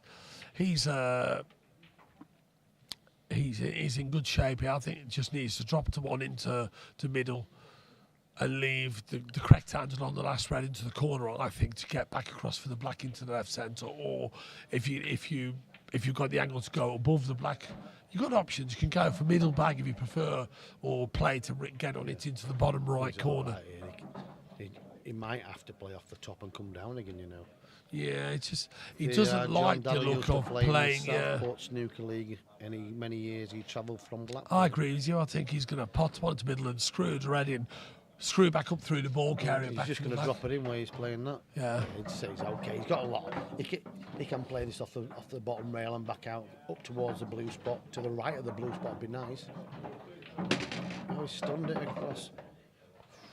Oh, he's naughty. He should He's okay. There's no enough, so he's just and that's a good thing. Right hand side, chop it in. Thin to win. That's close. And then you got a cigar. And that's what it was. He knew there was no enough, and that makes the shot that bit easier. He's potted some good balls. He is. He's good to watch, James, when he's on. He comes in quite often, does Daniel, and he has a practice and puts plenty of hours in. And he's starting to find his feet. Really, he's in the right category. I would say Cat 3 is his category. There's a big jump to 2 and 1. Ah, there you go. Look, somebody's just answered John Rimmer. Yeah, I did. Darryl, yeah, 80. I read that. Yeah, fair play, John. Thanks for that. I remember watching that final, John, and very enjoyable. I didn't know much about Darryl Peach. What I do know is he played around that region, and we used to have another good pro up that way called left hand McCulloch, I think his name was. Ian McCulloch, who used to be up that way. Dennis Taylor used to rave about Ian McCulloch. Very good player. I'm sure Darryl Peach had many a good tussle with Ian, because obviously they were both from that region, so my guess would be they probably cross paths many times. Yeah, Ian McCulloch. Yeah, good player, Ian. So fair play to Darryl, you know, to make the switch and lift the biggest prize ball in their backyard. But what happened to him? No, I don't know, because he was a great player. He was on the GB9 tours, he was on the Euro tours, he played in the big events, he played in the matchroom events, and I just don't know. It'd be interesting to find out, to be honest, because he used to get on well with Dan. But I've not heard of him for many years. So if anybody does know if he's still playing anywhere... I hope he hasn't left that yellow, because if he has, that's a dreadful shot. He's definitely not playing competitive pool, is he? No, well, you'd certainly hear the name, wouldn't you? If he was, I'm sure you'd see the name, and the draws are in the entry list. So whatever happened to Darryl Peach, if anyone can enlighten us with that, I'd be I'm very interested, as I'm sure Andy is as well. Yeah. He's such a talented player, good cubist, and to win the biggest prize of all in the Filipinos' own backyard, you know, it doesn't get any better than that, really. If you're a 9-ball player, it doesn't get any bigger than that, does it, really? What else is there to win if you go there and it's in their backyard? Darren went there to learn his trade off in that backyard. Line and yeah, exactly. It doesn't get any bigger than that. So to win that prize, there is, you know, it's the best ever. Yeah, I think Shaun's just about covered that. You know, I thought for one horrible minute for Shaun, he left it, but he's glued it to it, hasn't he? Yeah, so it's nip and tuck here. Nobody wants to leave the yellows because they're all there. You might just have to rock off the side rail and drop on this yellow. Is it going to go? Question is, do you get the spider out here? Mind you, it'd be Even the that. extended spider for that one, wouldn't it? Yeah, I'd end up with Paul Tourette's and make a mess at the table. But maybe come off the side rail and drop it on the cushion at the top with the yellow. Oh, if it's blocking the plant on the yellow in the bottom corner. Yeah, didn't he? Yeah, he did. He used to live in Castleford. Castleford, who was the Castleford Rothwell player? The lady player now, she's top of the game. Again, thanks for that, Dave Templeman. Thank you. And he likes how it's always nice for people to be listening and chip in with their bit if they've got info that can sort of shed a bit of light on maybe something that we're talking about. But yeah, those that do know him and Darryl Peach, I don't know him personally. I don't know if Andy does, but Kelly Fisher, she was from round that neck of woods as well. was she? Yeah, Castleford Yeah. Rothwell area. Oh, okay. So, you know, but at the end of the day, to win the biggest prize of all on foreign soil when it's not held in Europe is just, well, it's just, you know, Darren did it's the same. mahoosive, isn't it? It's Darren mahoosive. did the same, didn't he? He's won, I think he's won an 8-ball, 9-ball and 10-ball World Championships.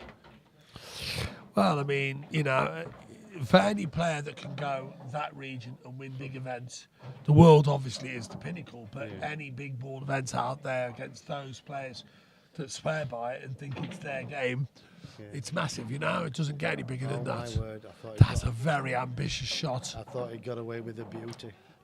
That's made a ve- little- How ambitious was that? Yeah, very.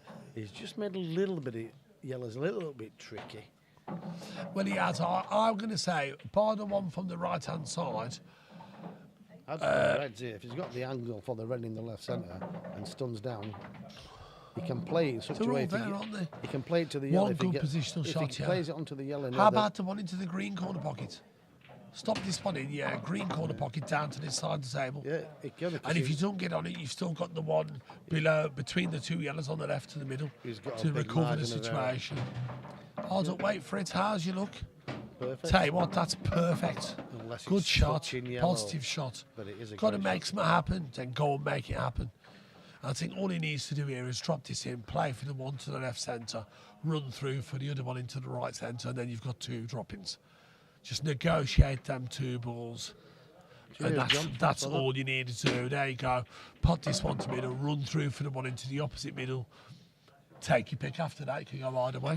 Yeah, well, he's Has he got got? options. Oh, hasn't and he? he's actually looking at the top back. There's again options. Yeah, he can play Drop one it into in the the left corner. centre. I still think left centre's a lot easier, isn't it? Oh, in the top bag there, yeah. Yeah, I that's what think he's in looking in at, so the it's top just like right, straight yeah. shot. Screw it back a bit. Yeah, he's played that well. He's all right. He's in good shape. So pots this one to the centre, one into the green corner pocket, and then the last ball just dropping into the bottom left, and just ghost back out and don't snooker yourself for the yellow that's nearest the white at the minute. There you go. That does you. Just want to leave a bit of an angle just so you can pot this, punch it, use the cycle and get out for the black. It's good to see he's having a look. A bit of composure here needed. He's in trouble, 10-5. Doesn't want to give his opponent another frame. 6 frames would be, you know, maybe a little bit too much at this stage. So we need to start making inroads into the deficit. That does, yeah. The only thing you've got with this shot, it's easy enough for him. You haven't got to quit on it. Just don't quick get through the I mean, bite he here. doesn't have to. He could just top it through and come out other side of yellow. couldn't Yeah, he? and you still have a shot. Yeah, you guaranteed a shot. But if you, But you want the easy yeah, shots he to just punch- cue he the just ball punch it in, nicely. come off the side rail. He's over Yeah, it, that but does, it's yeah, that fine. does, yeah. It's fine, marvellous.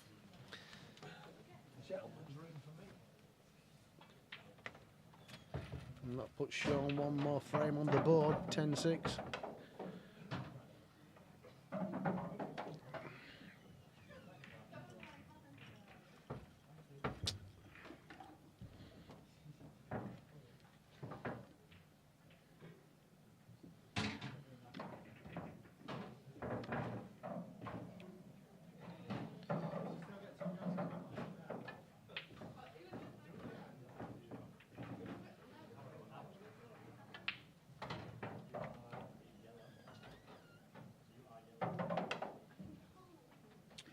Just run you through some of the side games while these are wrapped up.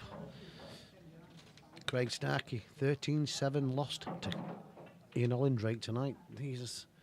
Steve Jurassic 14-10 up against Jez Jagger. Raised to 15, just wanting one more. That's on the outside tables. Ben Fishman, he's lost one tonight. Adam Lee, 15-8. Adam's improving as well. Ben's had a great run. I think that's the first game he's lost for a while. So he'll not be too disappointed. Take it on the chin.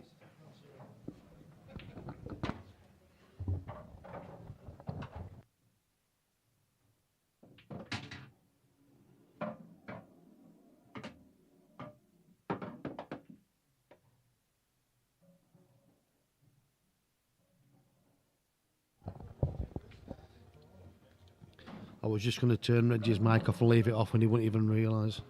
But I best not. He'll have been chatting away to himself. So we are getting 3/4 way through this game, pretty much. Or just, yeah, we are. Just getting there. Still a tough game to call in my eyes, this.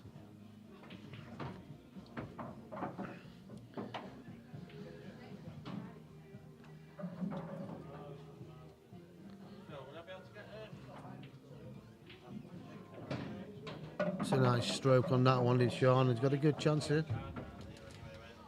You play this in the right centre, man. Just get a flick on the yellow to play the one down the rail. Got to be careful. Okay, I've just got back. Shaun won a frame while I was gone. He did, yes. 10-6. Wow. Oh, he's rattled that one. Oh, he's left a big pocket as well. Frame at his mercy and he's wobbled it. Big chance here now for Daniel. Win one, lose one when you're behind, and there's only going to be one winner. You've got to start making inroads into this deficit.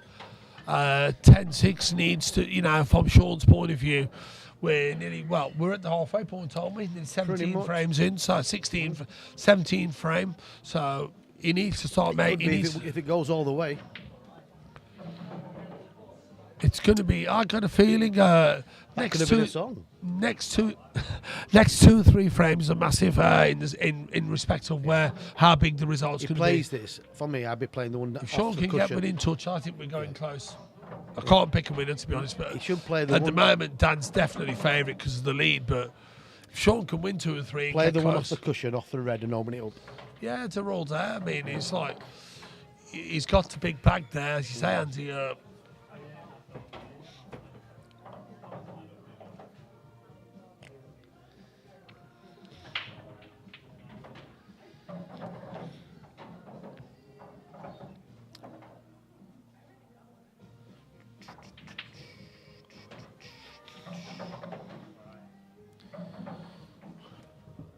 Taking his time on this finish. It's a big frame for him, but I think if that yellow passes the other yellow in the bottom left, play it just off the cushion onto the red, push the red away, it opens all the table up. Yeah, absolutely. I'm with you on that. I think that's the shot, and I think it goes. I actually believe that shot's on. He's wanting to get rid of this one Hard in to the see middle. the minute from our stream angle. Yeah, he's not happy with it, so he might not get another chance because he's over it, that one. So he's going to be playing this into the bottom right first. He's got to squeeze that red, I though. think he plays this to bottom right, and I think he plays the yellow nearest the bottom left. Yeah, the same shot as we were talking about. He's not going to play the other one that we're talking shot for. I think he's played it purposely that way. So it's a measured finish. And if he executes it the way I think it's going to be straightforward, really is going to be in, I think it's going to be 11-6.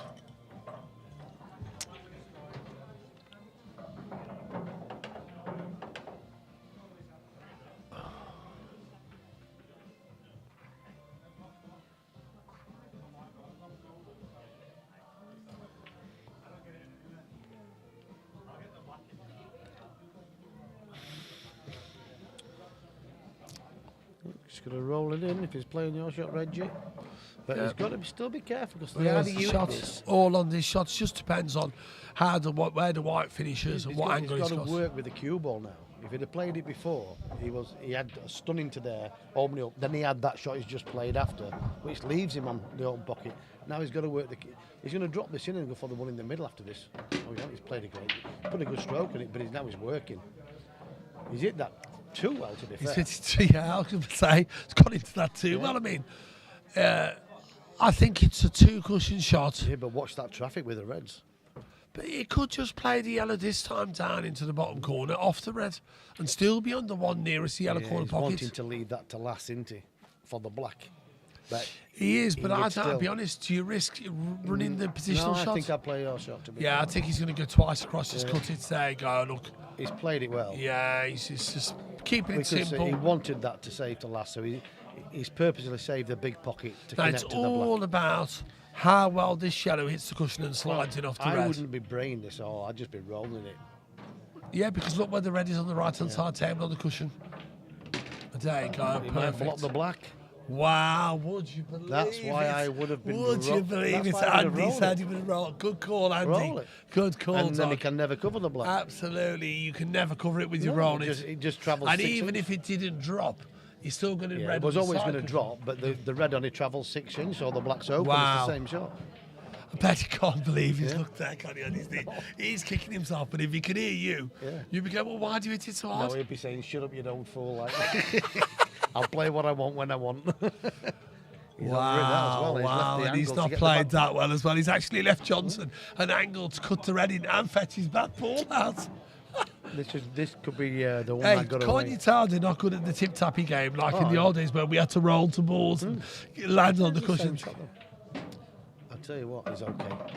Yeah, He's it's good. okay. He's no, but it's one of those. I'll ring you one. tomorrow. Yeah. Yeah. I'll ring you. Meet. Double to meet. Yeah. Sorry, All right. See you later. That does him there. I tell you what, Andy, what you said, if it, there's a massive frame, isn't it? Again, it's huge. just like I said, because you're keeping that gap on you. You're keeping But the pressure on You're 5. making them mistakes. It'd have been a and 5-frame lead. You could just be giving your opponents that bit of extra help. And he's happy to take it. He's just got to jack up a little bit here, I would have thought, and just stun it down the cushion. It just shows you people listening to the commentary what Andy says so right. Back in the day, you're dollying balls, you're not, because you just think about what can happen. A ball can come out and cover. a little bit close to the rail here, but it's I'll cute. tell you what, that's not the best shot. There's pressure on this, Andy, I'm telling It you. looks easier on the screen than it probably is when you're Yeah, on the this cue. is far from easy. Yeah. It might look easy on your screen today, I've but seen trust me, easier balls than this missed. I can vouch for that. I've missed easier. Yeah, me too. Me too. He's not. He's not happy, is he? He's composing himself and he's doing the right thing. He's getting himself Exactly. built up Rather for it. than just get straight down Yeah. and miss it and then go, oh, yeah, He's but walked into his shot and just Big pushes shots through, coming up stays right down here. and put a good stroke on it, and it's a frame on the board. See And what I'm there's saying? the reason what Andy was saying. It's such a poor shot Yeah, well, did to you leave see, the white if you on. see how he cued that, the cue, he definitely cued across it. You've even seen the cue go, like. But this is a lifeline now for Daniel Smith, and Shaun, he'll be kicking himself here because, mind you saying that, Daniel's still got to get this as well. There's a little bit of distance between these. It's same again, nothing done. We'll be stunning it and just plain ball it. Ooh, I tell you what, That's a that kick in the was nice. teeth for Shaun, that is. It's the really one that should got be away. 10-7 there, in my opinion. Yeah. It's the one that got away for sure.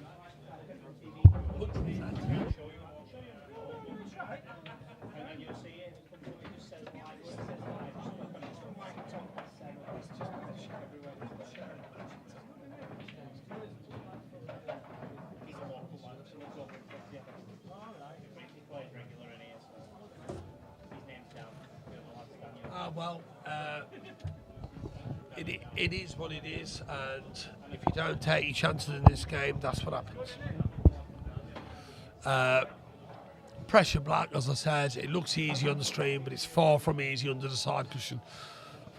And you can always cue slightly across the ball, and that's what happens. And of course, again, on the back of that, Dan's had a lovely split, and there is only really one bad red behind the yellow to the bottom right. Apart from that, these are drop-ins. The only question is, can he negotiate a positional shot to free that bad red? Because if he can, he's going to move to a 6-frame cushion, which he's not had in the match. It's been 4 and 5 and 3 throughout from the early 5-6-1 lead. So Shaun's really got to get a move on there. I think that's a massive frame, lost the last frame, 10-7. would have been a different outlook on this, but he's not managed to get within 2.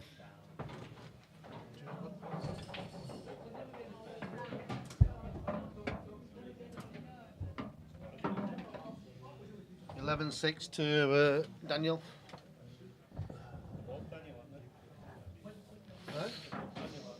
Oh, Shaun, innit? I think Daniel Johnson. Right, we're back. Just had a little comfort Got the break. angle here to make that disturbance. It's perfect. How's your look? He's got one in That's the top. okay, Left. yeah, he's on the top. It makes this straight. his frame over. Well, he's dead straight on this one, and he's got nothing to do with the cue ball.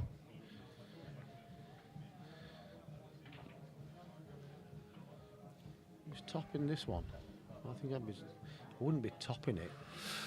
Just a You've got to little leave bit. the just white where the red composure is, here, if it's just- possible. He knows the importance of this shot. If he was to make this shot, could run a 6-frame lead. At this stage, would be massive. If he tops It's it, the cue almost ball's home. going in front of the yellow, isn't it? Is it there? Is it there?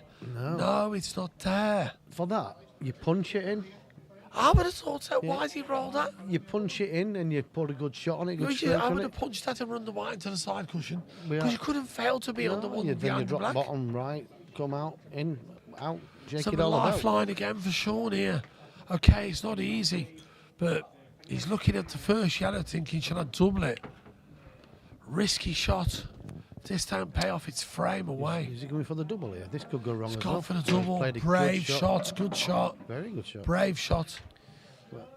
Fraught with danger, that shot. If you miss it, certain death. Got to go frame. one for the top right, surely now, hasn't he? Yeah, top right and maybe screw back in between the 3 yellows that are in the middle of the table, the upper half of the table. And going to land on finish 1, surely, and he has done. Well, he's landed on one in the top right again. Same I think pocket. he's got to play the one into let the me tell you green about- corner pocket here. I think so. He's got to play the one He's into got the to drop green into corner the pocket. left Yeah. centre then, but the middles are not. They're not generous. You know what I mean? The middle is a cross face of it. Is he playing bottom pocket here? Middle back, no? No, he's off middle.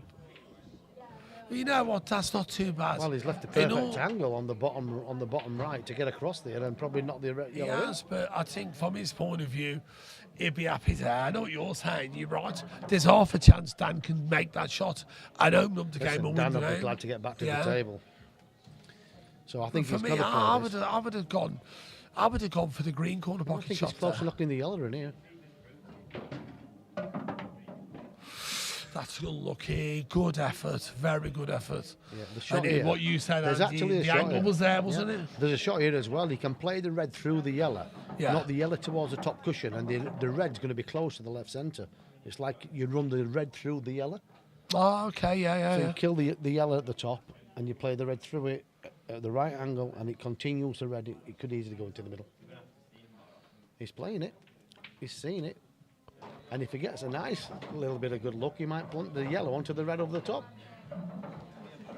Yeah, definitely. Just the cue ball that he's got to watch. It's a big forced shot. it. What Andy's saying, but he's right. It's Well, there the only if shot you he's make got. it. What's the red? Oh, it's a foul. Oh, it's a foul. For me, that would have foul. It would have push shot. Foul.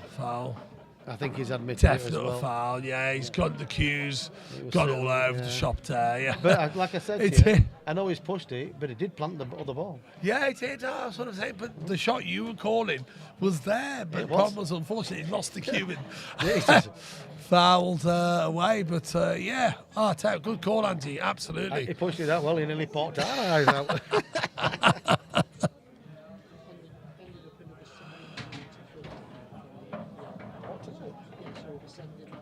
Brilliant, that. On tonight's match? Not just tonight's match. Altogether? So we've sent him stuff already. We've sent him Oh, that's great. league, it's like 1,500 quid, so just Yeah, send another 700 quid to us. that's brilliant. So for Ian's fund, around about 1,500 quid been raised in total-ish already. And there's another 780 that JC's sending over. So a big shout out to Steve Joas and JC for tonight. I can't say anything more than Playing I a say. good is match what for I'm saying, charity 'cause for Ian, who too many tragically people died have in a died because of motorcycle it. accident a few weeks I ago. got a good thing is Only a young people lad, are- mid-30s. Let's not get into it too much because this one, and it's proving all I say all along back then it's true. Yeah. People were saying, "Oh, Tim Foyle hat and all this." They ain't saying that anymore, are they? Well, I've seen stranger things happen here. I mean, Dr. he's Gill. got a chance of a double off the bottom rail, off the side rail, off the yellow. Sorry about that, Steve Duarte just over there giving me the old thrown into this one up one. about monkeypox. It's a big double on here, rolls up. I'll Oh tell you no, what. it's hit the black. That should be frame over now. Well, I tell you what, Andy, if it isn't Stevie Wonder must be at the table. Did you hear the joke with Stevie Wonder and Nick Faldo at the time? No, On about he challenged a game of golf, and Nick Faldo said to him, "Well, are you not blind?" He says, "Yeah, but I'll play you for $1 million." So Nick Faldo said, "When do you want to play?" He says, "Any night you want." I've not heard that one, but I like just it. Any night you want. Do you know what? I look at that and I say, look, if he makes the simple positional shot in the last frame and doesn't miss the black, that's now 10-8. We owe him for what we call a humdinger of a setting off the match. Yeah, I think what we I think need they're is for both. Shaun to just win a couple more, get it a little bit closer, and that gives listen, get that him on. gives the audience. I think there's plenty of play left in this match here. And I mean, I've got a shout. I'm not biased or anything, but Daniel plays in the club, so I'm not Yeah, gonna of bet on course, the match. absolutely. But so I've got a root for Daniel. Shaun's come to the big stage, and I still think he's got something more to offer. I think it's going to go a lot closer. Yeah, he's just been.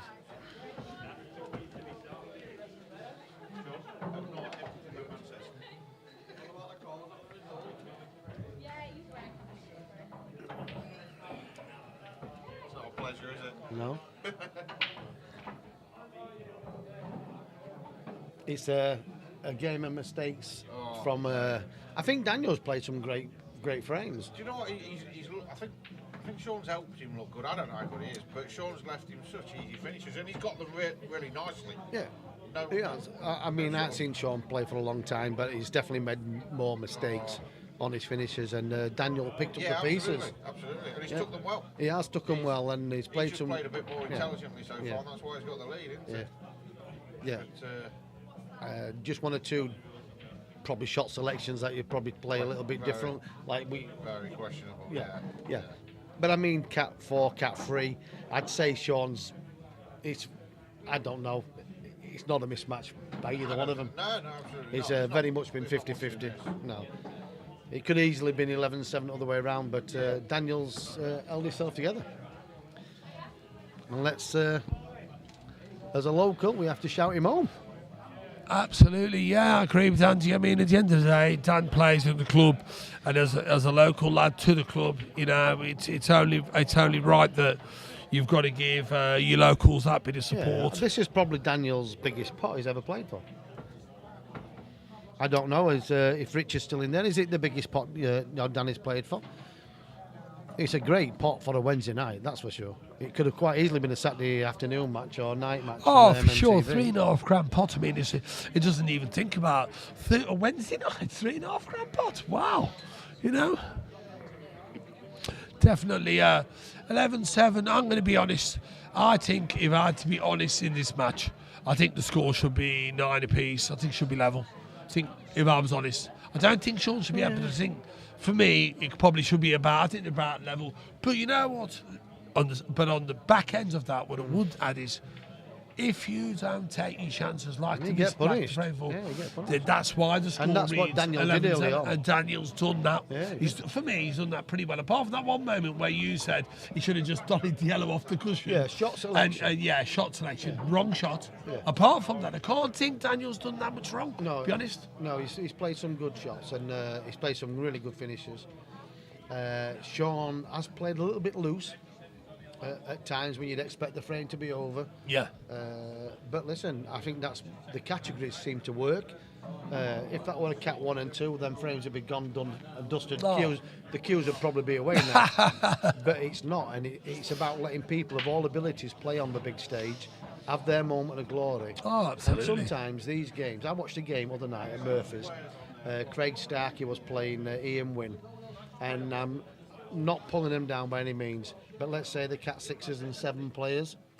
It wasn't the prettiest standard-wise, but you know, one of them games, you couldn't take your eyes off it.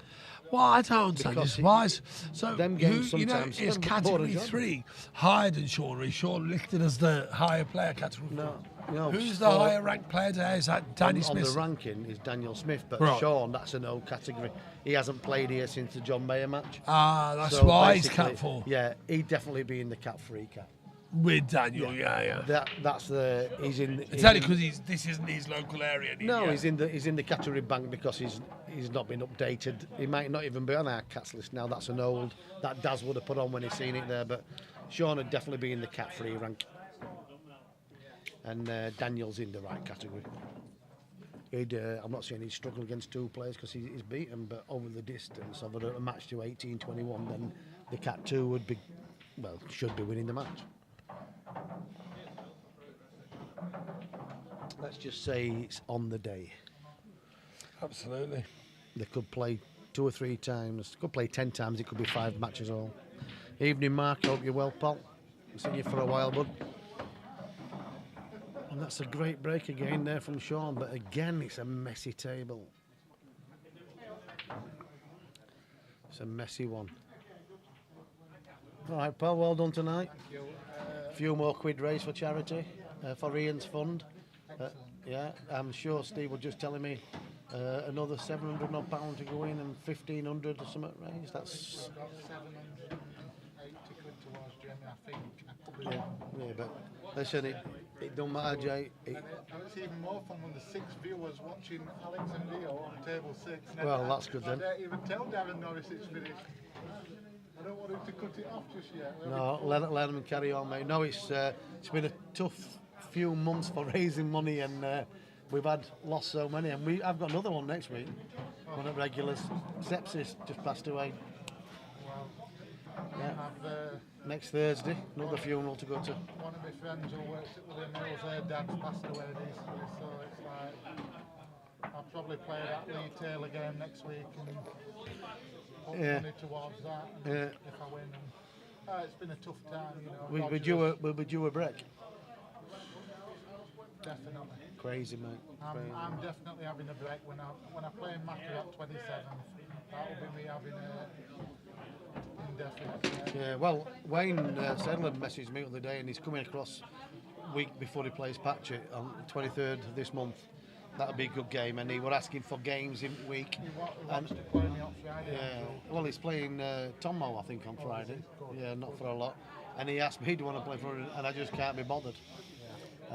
I'm not bothered about looking for games. I'm just happy doing what I'm doing and get through things like so. Absolutely. Yeah.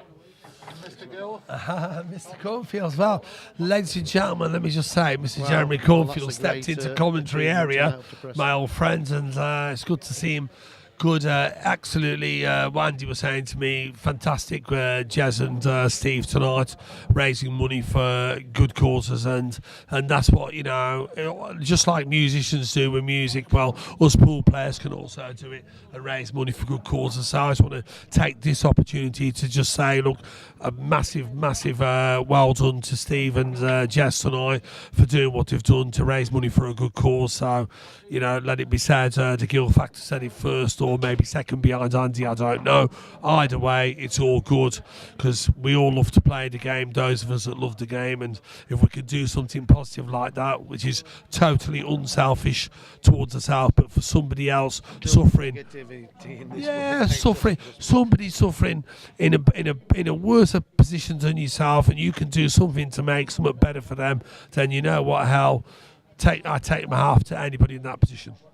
Yeah, I second that. I echo that. Definitely, it's been a really tough few months for a lot of people, and people are struggling. And remember, the door's open. There's always people out there willing to help. And like with JC and myself, and we've had a really tough 2 or 3 months burying friends and raising money for different causes. And JC's been on the graveyard fund for how long? It's a good 12 months plus, isn't it? Yeah, I've seen the pictures, and that's some turnaround. Is that? Been doing it 2 years nearly, and you know. I mean, what can I say? I hate to mention it, but in Derby at my own end, which obviously those of you that know me know I'm from Derby, I'm not from Yorkshire, although sometimes I almost feel like I am from round here because of the gracious and the goodwill round here and some of the people that I've met down here. You know, I could easily have lived up here. So what I will say is it's happening to a lot of us, and we're seeing this and we're seeing that, and all that I would like to add to what you two have just said is, you know, those that have gone, never forgotten. But it's just been a hard time for all of us, all around the country, and whether we live in Yorkshire, Midlands, down south, wherever. It's been a really, as Jez says, a really tough couple of seasons. Yeah, and just a big shout out there. The thing that somebody put on with about Boris Johnson tonight, he's looking for a joiner to see if they can make him a new cabinet. I gotta love you, Andy. I really have. Right, I'm going to love you and leave you in this commentary box, but I'm just happy to be here at 45 and playing a little bit of JC, sport. absolutely, always a pleasure, mate. Thank Always. you, guys. Well done. No worries. I've got to give it to Andy. I've got to give it to Andy on that one. Sorry, people. I know I'm laughing and I shouldn't be, but Well, we said we'd give him a shout out, didn't we? He's looking for a new cabinet. Dear, oh dear. Stop it. Referee, please. He's called it. Boris Johnson. They're all. It's probably Andy, the first what time did he's ever been given a shout out on a screen. They're all leaving him. But do you think it's planned where they've done the damage and now they're all resigning so that they'll bring other people in and they want to come in I and think say, the reason why they're leaving. oh, well, it's nothing to do with us, it's with them, and they've left. The reason why they're leaving because there's more to it. Yeah, absolutely. Well, I'm glad you know. I thought I can say, I'm glad you can see that, because that to me is what it is. They know what they've done, so they resigned before, if you like, pardon the phrase on stream, the shit hits the fan. was you gonna say the same What thing? I'm saying is, they resign, so the new person, Andy, that comes in says, well, look, don't moan at me about him because nothing he's to do gone. with me, yeah. Don't do with me. I'm just trying to make things better, and Picking up the it starts over, Andy, all again. There's more to it, mate, definitely. Well, Dan's got it's a big ask, Andy. Can he do it? Yeah. Boris Johnson up for 12 months. He can't get kicked out. It's up to him if he wants to walk. Shaun, you know what? All day, Andy. Look, if this was EPA days, Andy, on a Sunday, all day. See you later. He'd take all day. All day. I mean, look with them Reds on. You've got 6 yellows. Come on. Well, if you were listen. playing a league EPA game, you would say, I can't. I'm not losing from here. No, you wouldn't. You are. You'd never see the Reds again. Oh my God! he's left Don't it. tell I me think he's he left the gap. He has, but- The Watford gap. The shot is Reggie. If he's left the gap, he's play the red. If he can hit enough off the red at the bottom and take it across it. Because if he pots it, Oh, you mean off it? Play it off it and. play it firm off it and take it across and take the cue ball away as well.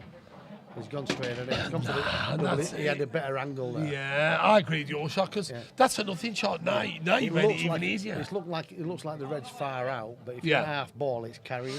Yes, and it brings one out and one goes towards the pocket and yeah. But he's got what's at best? He's got a double into the middle. I once saw on TV on the Ultimate Chipperfield play one of these against, I think it was Tom Cousins, and he knocked it in at his pace and perfect on the black. Oh, Great play. Chipperfield Cousins. I mean, at the end of the day, they're both from that part of the world. Norfolk Way or Attenborough and. Yeah. Class, absolute class players. I like Tom Cousins' game. Yeah, I mean, I've spoken to Tom before now, and I'm going to say, just when it was World Rules back in the day, I didn't used to care too much for World Rules, I used to watch it. But since the opened up of that series at Lee's place at Stoke, and then you've got to see all the players coming back from the World Rules everybody's side. getting hungry for it Yeah. again. All of a sudden, we're getting to see all these players. It used to just be a top 8 on Sky back in the day, before Sky pulled the plug on World Rules and said it's too boring. That's when the only time you get to see it, unless you were at Yarmouth or you were at Blackpool or wherever. You wouldn't see these players. No, So, this might be close. hold on. This might be close. Yeah, Mark, I'll tell just to you say, what. pick on Mark, yeah, it's been a good game, Mark. Dan's played some good pool tonight. It set off really, really strong, and Shaun missed a few early on. And Shaun's getting himself back into the game. It's still four frames leave for Daniel. He'll not be sweating. But it's Daniel's biggest pot is this. And, yeah, it's been a pretty even match, really, hasn't it? I think it has. I mean, I think, like I said to you, Angie, I don't think the scoreline reflects how close it's been. Sean's made a few mistakes that he shouldn't have done. Dan's punished him. That's why there's the 4-frame gap. But I'll be honest, on another day, this would be 9 apiece, Andy. What do you reckon on another day? Well, Easy. we called that early doors, but it could have gone Yeah, that way there as isn't well. a lot between. But that's another crazy shot. Oh, Jesus. He Jesus. He didn't have to play that at all, but basically he's just opened everything up, but said, there you go, knock it in. If he cues this well, He's on it. It's well, perfect it's natural just angle back to the just top vision. Screw it straight back, just stay down and push through. Cued that really well, and that's a great shot from Daniel Madness Smith. by Shaun. Madness, I'm sorry. That's, if there's one area in his game at times that's lacking, there it was right there with that type of shot. Doesn't play enough Good shot. of the old He could have rules. bought It's a like lot of time and worked it out better than one that. ball against 6 and you still lose the frame. That's criminal. Well, he didn't, not that he lost a frame, he's gone for something a little bit ambitious, knowing that if it goes wrong, he's opening it all up. He could have waited. He could have waited. Could He's have a steady waited player, there. mate, he is. He could have given him a different look at the red and said, if you knock this in, can you get under black from there? But to give him that I'll shot. tell you what, Rich, though, he's cued that red really well, hasn't Oh, he has done, but it was perfect. All he got to do is pot the Yeah, ball. but you've still The got to angle get- of the pot was natural. All he had to judge was the pace. he? He couldn't have hit it any better. No, absolutely, Angie. But what I'm saying is, if he cues it well, he's going to be on the black. Yeah, it But was. what I'm saying is, leave him a bit more difficult shot. Well, Sean's chose your shot were wrong. Exactly. Exactly. I agree with you. 100% agree with you. At the end of the day, you can't believe in your opponent. Shots like that. Lead to days like these. Could have been a song, that. Take that. Oh yeah, it is. It is. Absolutely. I mean, at the end of the day, at the moment, for me, Sean's beating himself out there. He is, and Dan's happy to keep taking it because Dan, at the end of the day, to me, looks like a player that's looking at what his opponent's doing and saying, well, you know what, I'm going to carry on doing what I'm doing, nice and steady, solid. And if you want to play them sorts of shots and test the water and think I ain't going to get them, then I'm going to punish you and get them. And look at the queuing on that last red in the last frame. Great queuing, potted it. Sean's left him to the shot, with, as you said, could have waited. Yeah, he And can't Dan's punished afford. him. He can't afford to be doing too many more of those because, yeah, he's 2/3 of the way there now. Is Daniel, and he needs what he needs 6 frames. So Sean's got to win 11-5 from here. Big ask. Well, it is a big ask. It can be done. That's going to go in. He didn't want that in. He didn't want that in, didn't Shaun? But now, what's he going to do? Well, he's played that, but he's going to take the red across the other side of the table and take that pocket. I'll be honest with you, I think that's, for sure, that's a good shot. Near the black, yeah, the yellow near the black. If it doesn't go direct into left centre, it might glance off the black. I agree. 1 second. I agree, James Halliday. How's he lost from there? Just crazy choice of shot. He could It's a have said that huge on a few frame, you know. frames. 11-7 to 11-8. You know, you get him back in close to your opponent. At this rate, they're just sharing frames and he's staying 4 and 5 behind. And the longer this goes on, the nearer Dan gets to the finishing line. And it's going to be too much for Shaun to. Yeah, cheers, Angie. Yeah. It's going to be too much for Shaun Are you busy? to pull back, as good as he might think he is, or anybody player. Even at top level, Angie, you can't, the top level players, you can't give the top level opponents You lose 4 a and 5 frame, frame and, positions. and then it comes back to one. You lose a frame, you've got 2 to get back to where you were, to within 1. But that frame, that's a 5-frame gap now. I actually believe Daniel's a better tactical player. I think so. I think so. Looking at what I've seen tonight, I agree And he with can that. knock a good ball in as well. But Sean's playing the right shots, but he isn't executing the finishes all well. He isn't actually. The thing is, that lack of patience, that last frame, I can't emphasise that 11-7. How big that frame was. 6 balls to 1 red, and you leave him that. You know, I don't know what he was thinking. He'll kick himself when he watches that back. I mean, if he's listening to this, Shaun, tomorrow, if this result goes against him, don't take it personally. But all I'm saying is you're 6 balls to his 1 ball. You've got to do better than that. Those more options. But anyway, that frame's gone now, Reg. It has, absolutely. And back to, what's the old saying? Back to the drawing board. Is what it is. Sometimes you keep going to the well, mate. One day you get there and it's dry. Hey, at the end of the... For me, Dan's playing a very measured approach. Started well, and his approach has been the same all... He hasn't, to be honest, Dan hasn't made what I call many wrong choices. Wrong choices. No. And like you said, I'm just reading Mark Lamb's comments there, and it's true what he's saying. Dan rarely misses many balls, and he has the patience to wait for his opportunity. I think that's true because I've only seen him maybe once or twice in the whole match, 19 frames, where he's gone a shot too early. Other than that, he's put himself in winning positions, and early on in the match, he's took them out. You know what I mean? And I don't know what Shaun will be thinking if he goes on to lose this match. I'll be honest with you, I'd play Dan if he gives me 4 or 5 starts to 18, yeah. I mean, even though I'm blind and I can't see. Because I like, do you know why? You'd never be getting that start, though, yeah, but you know why? Because I would never play the way Shaun does. You know why? Because at the end of the day, I've got that B game and I've got that game to be able to say, I ain't going to, let's do this. I'm not going to dive in, so you're going to have to play through me. But that's us, isn't it? That's old school. We ain't going to dive in. You've got to have more than an A game, mate. Yeah, of course. Money, you've got to have a good B game. Is what as it well. is. But no, I wouldn't get a... But no, it's one of those. I've got a game in London on the 23rd at McDaddy Pool Promotions against James Mear. That should be an interesting game. Oh, I can. I'm Reggie Gill. I can do what I want. With Andy's permission. When I want, how I want.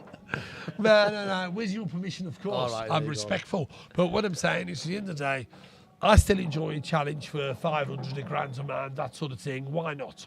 But as me and Andy been saying all night, you go back to our day when we was younger, at the end of the day, there was none of this Blackball. It was all old school rules and protecting and doing what you needed to do. Cheers, Phil. Right. So there, Phil, you know, even as the rules have changed, we still have that wealth of knowledge from them days where how to defend the situation and play them. Okay, maybe we don't always execute the finish after getting into the winning position. We certainly know how to get into that winning position. And that's the difference. Yeah, Dan could always win, I think, Chris. I don't know. Well, I've took my eye off it, Andy, and look at what's happened here. What's happened? Yeah, he's put himself in a frame winning position. He might be hampered here. Oh, Jesus, what a bad shot. This is tricky now, you know, because he can only top this, and he's not going to get much of the white. That's a terrible shot. And it's awkward stretching as well. He's Terrible. probably landed in the worst possible Andy, place. that's a terrible shot. Yeah, because if he cues across this one or stretching him, he's going to catch that red on the way out, and that'll kill the white. So he's going to He's in first. big trouble here. He's not putting it. There's no point in I'll putting tell it. you what, why? Because he couldn't win the frame if he doesn't. Yeah, just but one worse bit. topping it through the snooker himself, he had no shots. He's better off doing what he did, but he's played that really Played a badly. terrible shot. For me, that yellow needs to be near the pocket. He's got a free shot at the plant here. I play the plant first, and I play the red off the yellow over the pocket and open that up, or play the red and kiss the bad red out and finish it. So play the plant first, knowing that you're going to leave nothing. Now play the one in the corner. He can either play to get the bad red out, or he can play it off the yellow. Personally, he wants to be playing just a nip into the bad red. That's even if it is a bad red. And he's guaranteed to be on a ball. He's going to kick it out off this shot. This is 13-7. This is perfect. 13. Well done, Steve. Thank you very much, bud. Yeah, so he's okay, yeah. Yeah, 13-7, that is. He doesn't have to take these two out of the bottom first. He can play the two middles and come back to these two reds if he wanted to. Drop one in the right centre, drop one in the left centre. He's on either one. It doesn't really matter. Or he could take the bottom two out and just work his way back there. Many options here. There's no. He's got to play. There's no rush here. He's having a good look, taking his time.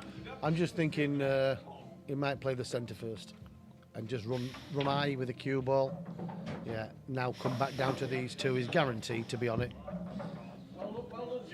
I'm not saying it would have gone wrong the other way, but this is the more higher percent way of going together. Yeah, definitely. I mean, look, ABC stuff. There's no degree of difficulty. It's like if your opponent's going finishes just leaving your tables like this, you can't. It's easy peasy. It can't go wrong. It's rolling stuff in, stunning Picked up stuff. a lot of pieces, and he's done it well. Exactly, and that's what you have to do if you're going to play for money at any level, whether you're Cat 3, Cat 5, whatever. Picking up them pieces is what it's all about. From what I've seen tonight, Daniel's the more measured player. Definitely, because he's what I call simple pool. Yeah. He's not trying to Doesn't panic. Doesn't overcomplicate anything. He's just keeping it simple. He's one-paced with his play. Yeah, definitely measured. He looks it's a measured yeah, pace. that's what I was saying. I think he's a better measured player. Where I think Shaun's been erratic at times. There's too much erratic behaviour going on, definitely tonight anyway. And do it's you know cost him. Yeah, but them little shots there, right? He's played a bad shot, but because it's easy, he's rushed it rather than think what could possibly go wrong. Yeah, definitely. I agree with that. I'm Yeah, bound to be on it. Well, he's you're landed not on always top of bound to red. be on it. Yeah, and it went wrong, and he had no choice probably to play the shot they did, but didn't cover the pocket. We're now a little bit of frustration creeping in. There you go. Seen it a million times, and look at those reds. Jesus, Yeah. game over. He won't help him, so put the cue game ball on the over. borderline. Game over. Play the yellow into the left centre first, open up all the reds game and take the over. reds out. This game's over. Yeah. This match, this frame. Drop it These in the left reds, look at centre. the reds, they're dollies. Yeah, drop it in the left Can't centre. see Dan No, making see- any mistakes Well, here. I'd be playing the left centre one and then playing the front Really? on the reds. Yeah, I'd be opening all the reds up. There's nothing can go wrong. Well, obviously that red goes past the yellow in the centre. The way Oh he's yeah, played for that. sure. Yeah, I mean, there's no But I'm saying if you'd have opened that up, these are gone. These are gone. I'd say they were as well. And that's not my favourite phrase. Nah, look.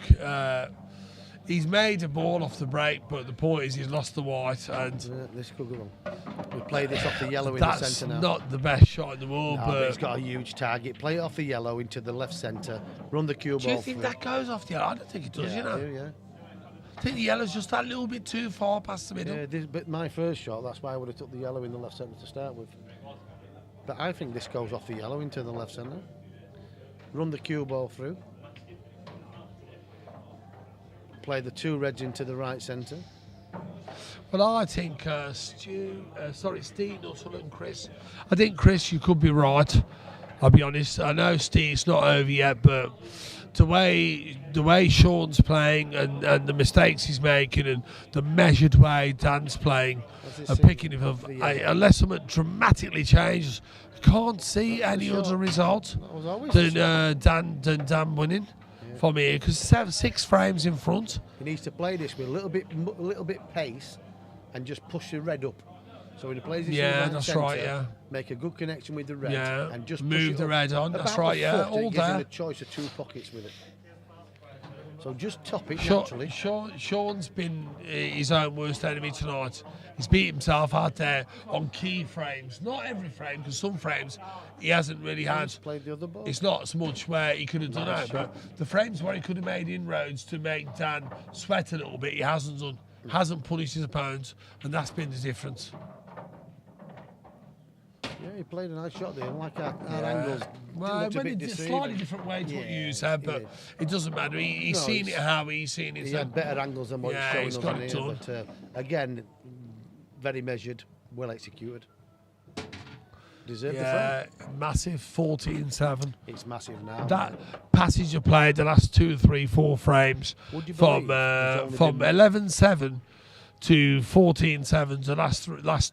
The 2 frames prior, Shaun has hung himself and could have been easily 11-9. There's only been Instead, one it was break 13-7. One Only break. one break this all match. And they're both capable of doing more than that. It's slipping away from Shaun Johnson is this match, and I've got to give full credit to Daniel Smith, to be honest. It's the first time I've really sat down, knuckled down and watched him play, and I like the way he plays. His cat's the right category. He's punished most of Shaun's mistakes, composed himself, and played some good stuff.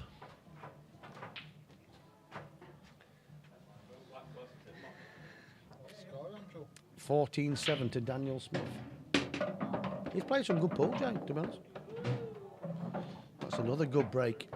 And look at these reds. It's going to be reds all day long. The plants the first shot.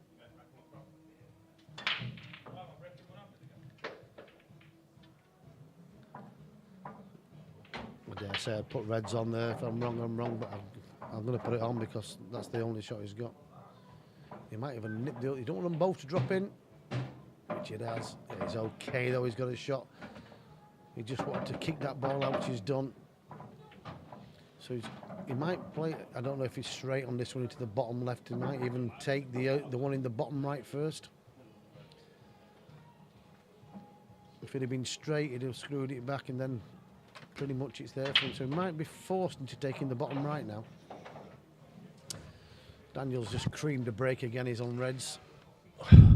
Okay, it looks like another great break, and to be honest, He's gonna hold this cue ball. yeah, the way he's been playing, I can't see anything other than another finish, so could be moving further clear. He's just got to take these two reds. And I'm gonna make a prediction. If he wins this frame, I'm gonna declare the match is done. I can't see Shaun winning from 15-7. It'd be a miracle if he did. That's all I'm going to say. Miracles happen at pool. They do, but I think Dan has just, to be honest, shown a lot of class out there tonight, the way he's played. Convinced that's the right shot. I think I'd have been playing, even though I know what he's left the red there for the black, but he needs to cue this well. He's not going to be on it if he likes. He should have dropped the red in, dropped the red near the black in, gone back up and then played the Yeah, I shots agree. back. The shot he played prior should have been playing for the one behind the black. But He can fetch this into space and he can glue the white to the black. What game? But amazing. He's played that shot, and of course, as Andy said, maybe gone the wrong way, and he doesn't have a shot now. So, a lifeline. Get it out the red and put the white Yeah, down a the black. lifeline for Shaun. I mean, at the end of the day, 7 frames adrift, but we all know what pool's like. But I would say, at the end of the day, the way Dan's played, very measured approach, it'd take a miracle for Shaun to overhaul that deficit.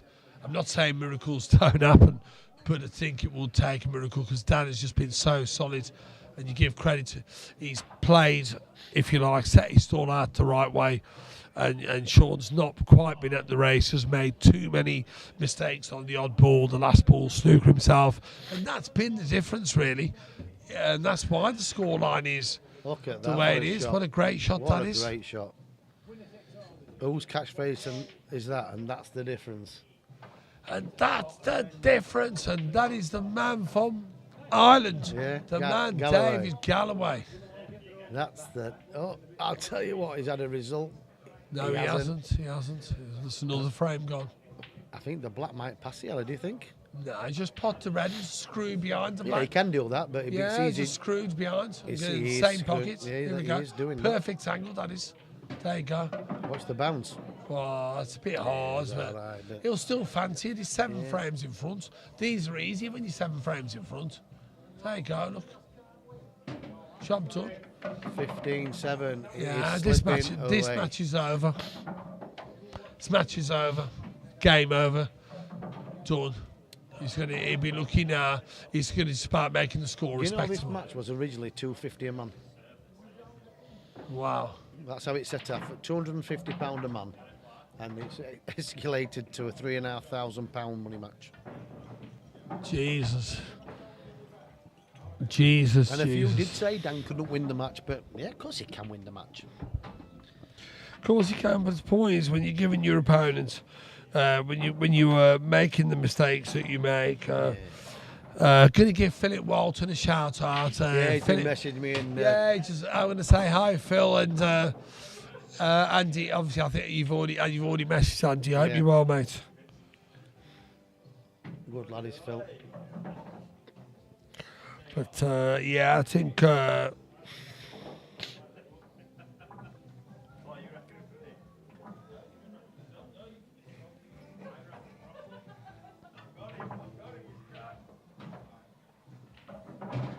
Nice solid shot there from Shaun to open up. But again, he's just made it tricky. He's going to play this red in the bottom corner, but this is a full commitment. Top it through. He's got to get a good run off the yellow to get for the red at the bottom of the table. It's the only shot he's got now. I don't think anything else pots. Tommy Hamilton in the house. How are you, pal? So he's got to get a good roll off this yellow. He's going to hit the pot the red and run the white off the yellow. He's missed the pot. Is it still open? No, he's on. He's on reds. So on the yellows. He's got a shot. He can clip one into the left centre, or he might be able to make the plant on the yellows in the right centre.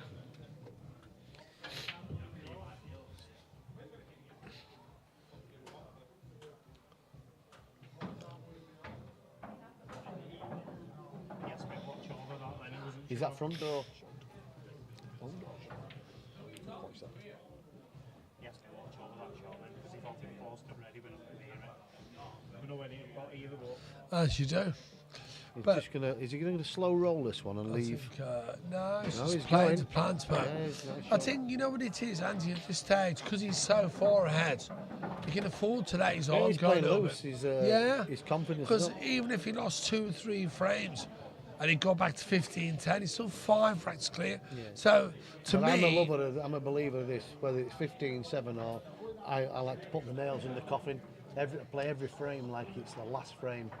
no, I you've agree got with to have that. that That- mindset. I know You've got that to phrase, just but what strike. I'm saying is, right now, His the mindset. way this has gone, I just think Dan has sensed the moment and think, you know what, my opponent is there for the taking, the way things are going. So I might as well have a go, because even if 1 or 2 frames go Wrong. it doesn't matter. I've built up a healthy lead Yeah. through I don't think mistakes Dan will be and good thinking- play. I think Dan will be wanting to finish this early. He'll be thinking he'll play the right shot now at the right time. I don't think he's going to. Oh, absolutely. Don't get me wrong. I'm not saying he's not. He's not saying he's carefree. What I'm saying is, he's going to have a go with caution, but at the same time, a certain amount of confidence, because His he tail's knows. up into- he's got Yeah, the tails up. confidence from, yeah. He's well in front. He's done the hard work, and he's thinking, you know what? At the end of the day, We are having a great evening. It's always good to have a chat with Reggie. We don't see much of each other these days, but yeah, absolutely. it's good. You It know, to is. have Well, some, I live in Derby and Andy lives yeah. up here, so it's not easy. To be honest, I'd love to live in the next town and be in Ossett on a regular basis. To be honest, I'll say that openly on open mic. Be great for me. At the end of the day, always enjoy being in the box, talking about stuff and looking at the way players play. And Andy's been obviously in the game like myself for a long time, so we see stuff from back in the day with defensive type strategies, with the old EPA and the news type strategies. Yeah, we've been through the eras as the game's progressed and changed. The rules have changed, and you know it's easy to get mixed up with the rules because there've been so many, so many. And I don't know if Ultimate's going to be the last rule change, but I don't believe it will be.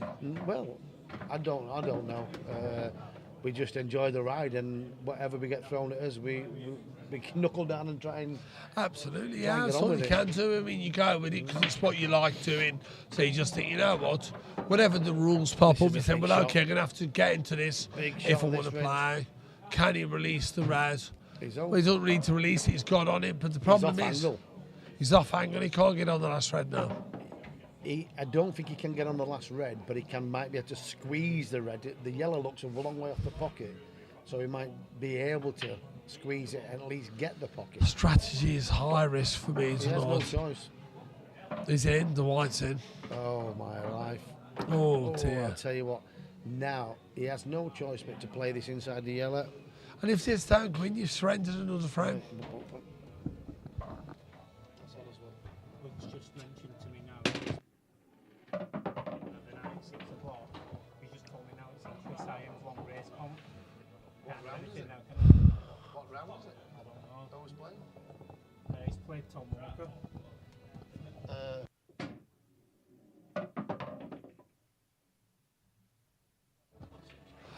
Wow. Miracles do happen. Bit too late in my opinion, in fact, but What a finish! Great finish, Shaun. Give him some credit. Heads down, being the scoreline is flattering for his opponents, but fair play. You know, give credit where credit's due. That's a good finish.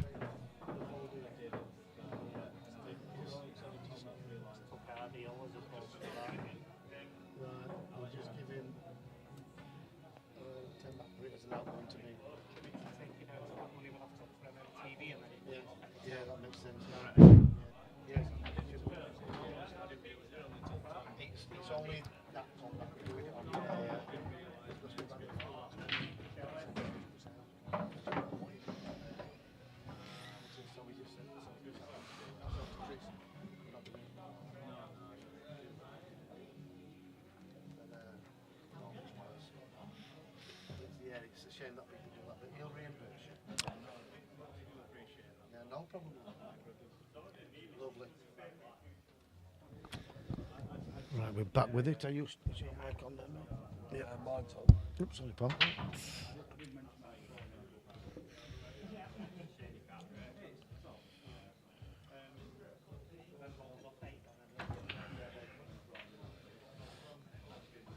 What was the score, by the way? 15-12. You won 15-12. Did he? Yeah. Yeah. Good standard. Well, yeah. Oh, sounds like a good game then. Yeah, probably is. So he's in the last 8 now, and because some of them are down. He's running 2 events, isn't he? One's down to a final. Yeah, I'm with you now. Yeah. Yeah, very good. Mr. Cutler's here. It's Daniel Yellers. Just overrun that one. Just lost the cue ball there. Yeah, it's just it landed in a little bit of no man's land there, but you know, to be honest, I don't think it makes that much difference. I just think the way Daniel set his stall out tonight, Andy, I'm going to be honest, right? I've come with Shaun here, and I shouldn't be. People are saying, well, like, you know, you're being a bit harsh, but what I'm saying, the way Daniel set his stall out, he's played really well, and he's been patient, and I think patience has been the key tonight to this match. Yeah, I think so. I think Shaun's been in winning positions, and he's jumped in rather than think about things 100%. He's sort of like chanced his arm a little bit, and it's gone wrong. Where he could have played alternative shots. I mean, okay, looking at these balls here, they should be gone now. He's played a good double or treble there to make the plant. I don't know if he played it that way, but he's played it. But these should be gone. Should be 15-9. To me, if he can get a couple more after this, winning 2 or 3 more, he needs them in a row. He needs to win 2 or 3 in a row. He can make some sort of a match out of it to at least get to double figures. Because to me, the way it's gone, it looked to me like he wasn't going to make double figures. I'm going to be honest. Yeah. I know people are saying that's harsh at home, but if you look at this here, he's going to play one right centre. But what's he going to play then? He's going to play one left centre and come round, or is he going to play for the one in the bottom and then back to the left centre?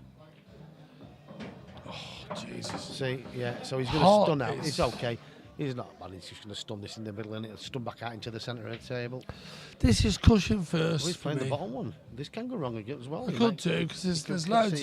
There's no traffic there. It's all right. Don't going off. He's played that. He's all right. Played it well, so it's a good shot. Perfect. Just drop it in. Dropped it in, but the earlier mistakes, like we highlighted, have cost him. Yeah. But if you look at this point, let's say he puts this black and we'll hold the breath. Right. It's 15-9. Take 2 off Dan's score, put 2 more on Shaun's score. Yeah, the ones it's 13-11. Yeah, it's very much game on, and that's the reason why the scoreline reads the way it does. There's a few that's got away from him. Yeah, where but the ones that he should win. There's also a few that's got away from Daniel.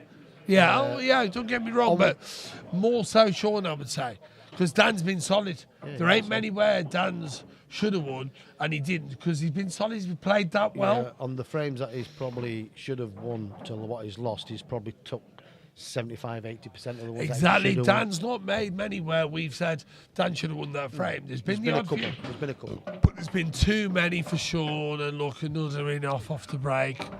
Jesus. He has, but This is where Dan stepped up to the mark and he's capitalised on it. Now you've just got to look at the table layout here, which is reds. So he's got the two tricky reds are the ones at the bottom left. So he could play and develop those with the first shot and then just go for his finish as a natural way, yeah. The red near the yellow at the top is tricky. So what's he going to do here? Is he going to play the yellow out onto the reds and then take yellows?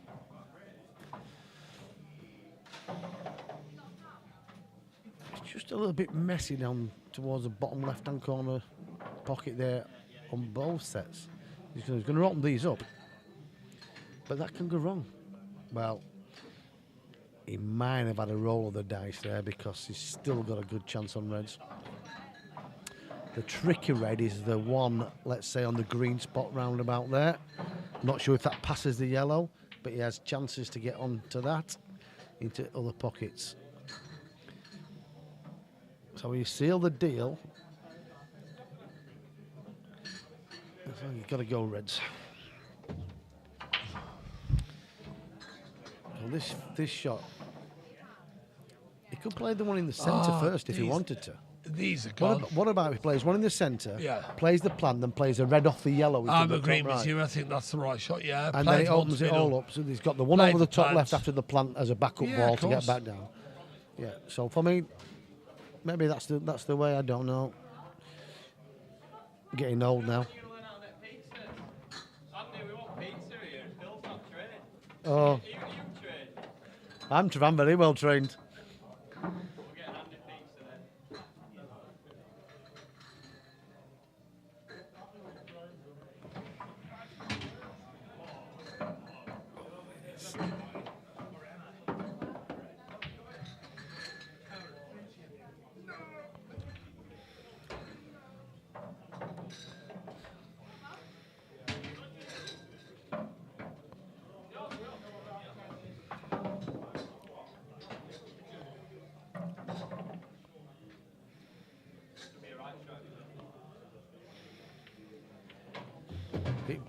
It passed the yellow. No, these, like I said, to me, a minute. How do you play this, Reggie? He didn't play. See me, it I'd right. play the one in the centre now and then leave the red thin and come back down. Yeah, because it's an easy shot. It's screwed back and forth centre. That could go wrong angle now. He's all He's right. a bit straight He's all down right. here, He but can he stun through the just gap. about got the gap. He can stun between stun the yellow through and the gap here. black. Oh, he's Hold under up. it. Oh, you're having a laugh, aren't you? Andy, come on. Well, You raised perfect angle. he's going to get this, you know. He's going to this. He had the good angle, yeah. You know, you can see the disappointing in Dan's body language there. He knows he should be on that He ball. might get a roll of the dice here because if he underhits it, it's off the red in the corner. He pushes the red to the rail, and he plays a long red up the top, and the black's pretty formality into the centre. So that to me looked to Andy for all the if world. he hits under this, it's in. There you go. Oh, great shot. Great shot. And now it's there. He's going to dink this in, and the black's in the right centre. He had a lot of ways for that to go wrong, but pot a ball.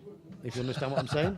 No, absolutely. Yeah, you're right. Off Even a ball though he or finished clip a where ball. he did. He finished. Listen, he got the roll Yeah, of the it dice. was all it was when he potted the red he potted. Yeah. If he potted it full and stuck to the other red, he was done. It pushes the red to the rail. Yeah, he was done, but he's Done, he's a caught good it black. just right. And of course, No, it's got a round another of one. applause for him there. He's seen the shots, even though he went wrong. He still didn't.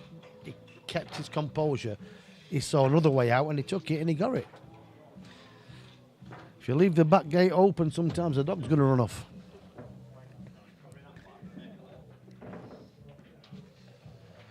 Yeah, it's just one-way traffic, and the thing is, there's no, like I say, once you build up from 11-7 to 16, whatever, 14-8 or whatever.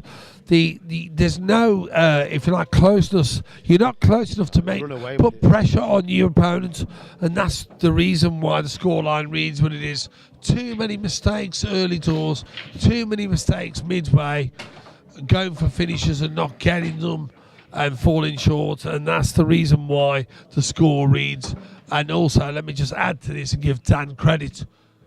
Good play by Dan as well. If you're going to make a player sweat and make him miss, or give him a reason, give him some pressure. He's looked cool in all the match all the way through, has done. There's just not been enough good play, consistent play from Shaun, which we know he is capable of it, but not tonight. And of course, that has helped Dan's cause immensely, and that's why the score reads the way it does for anybody watching. Yeah, he's took his chances more than Shaun.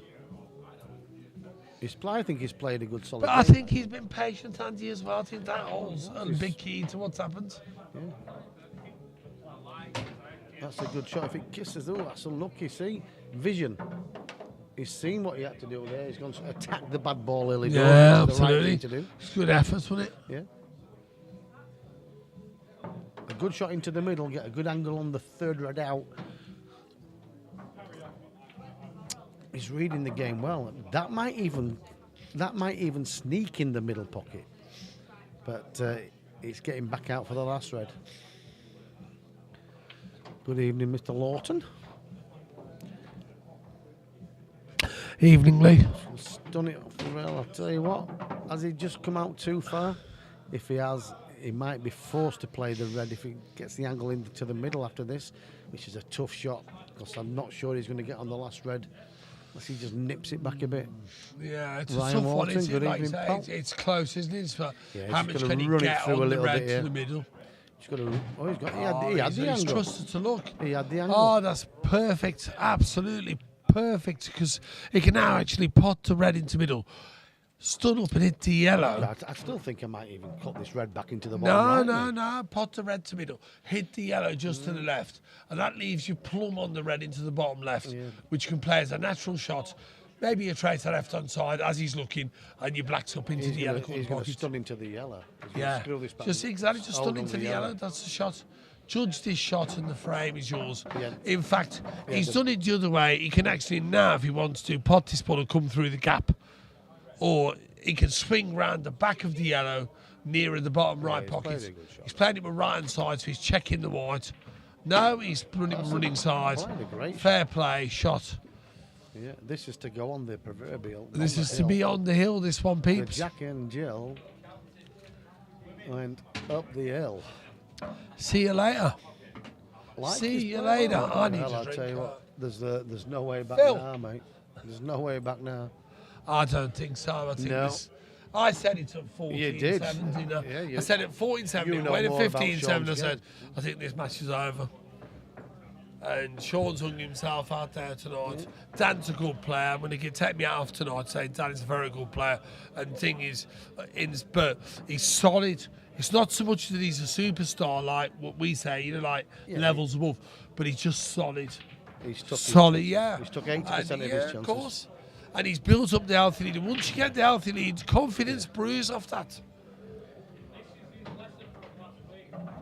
Again, Shaun, big break, but no rewards. Nothing game over. So is this the last frame? Is this the last frame? Is this all over? I'm going to be honest with you, Andy. I'll stick my neck on the line and say I think it is. Yeah, well, he's got one or two tricky balls to play here. The problem ball is obviously. You know when it goes against the- you, look. You know when you know yourself. You've played games, whether it's singles, masters, whatever.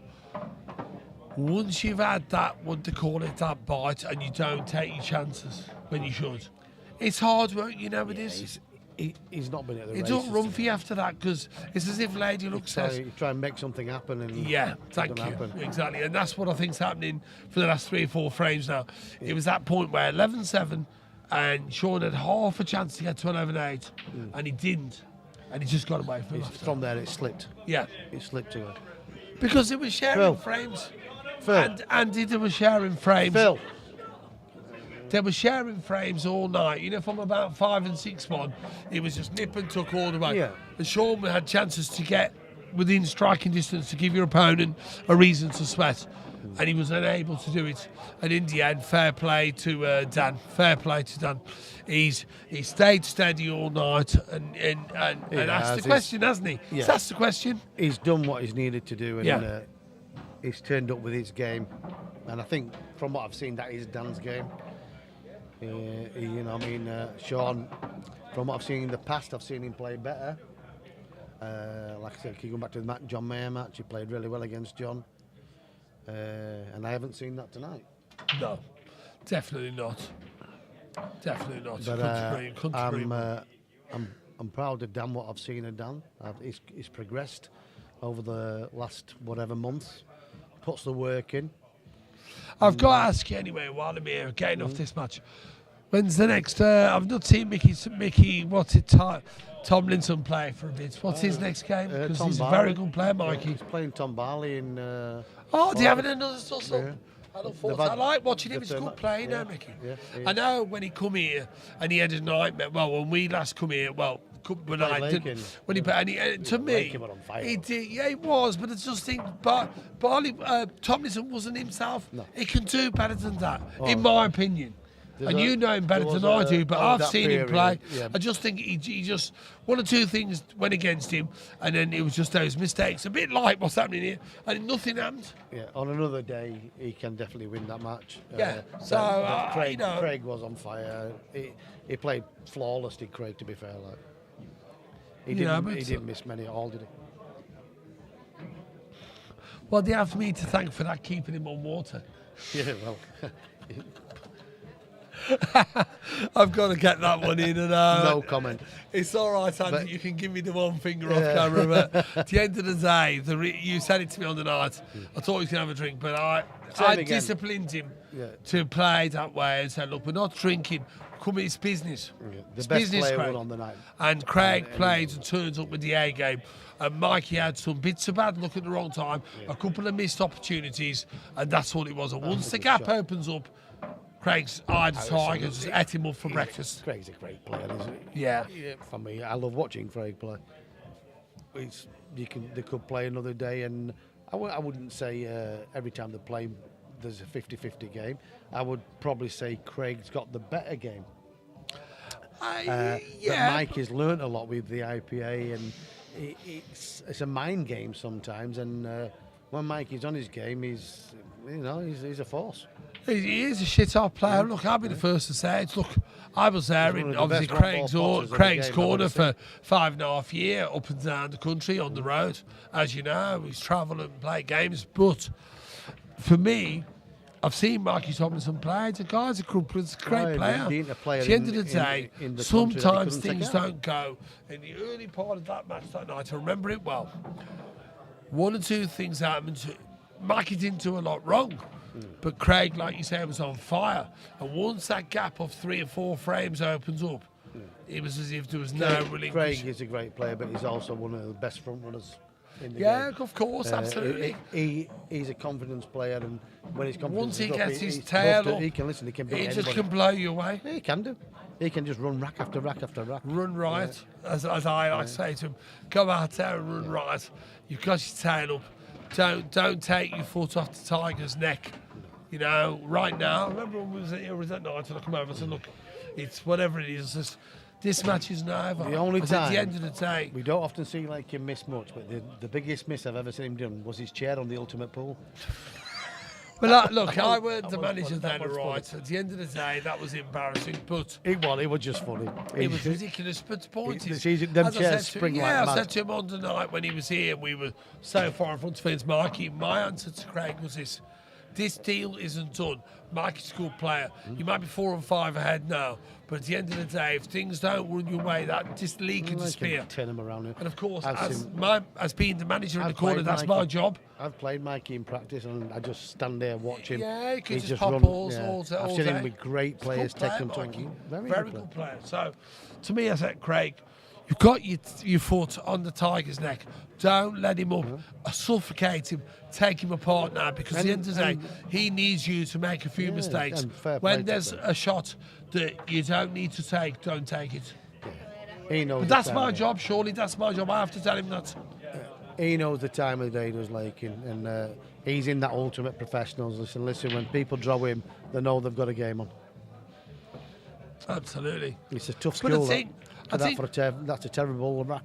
He's a dodgy racked himself there as Daniel. Yeah, I still say it's look at that. Wow. Well, now that tells its own little story, doesn't it? I mean, what you're trying to do there, I don't know. It's basically just saying, get me out of here. And sometimes it works when you like decide to play fast and loose, like a long-legged goose. Well, It I goes think your what way. Dare Shaun's trying to say, look, I ain't playing this game of tip-tap or whatever because the ball's It sends two messages. Yeah, I'm going to If I- launch these, and if they come out, I'll You're get trying them. to make something happen or you're quitting.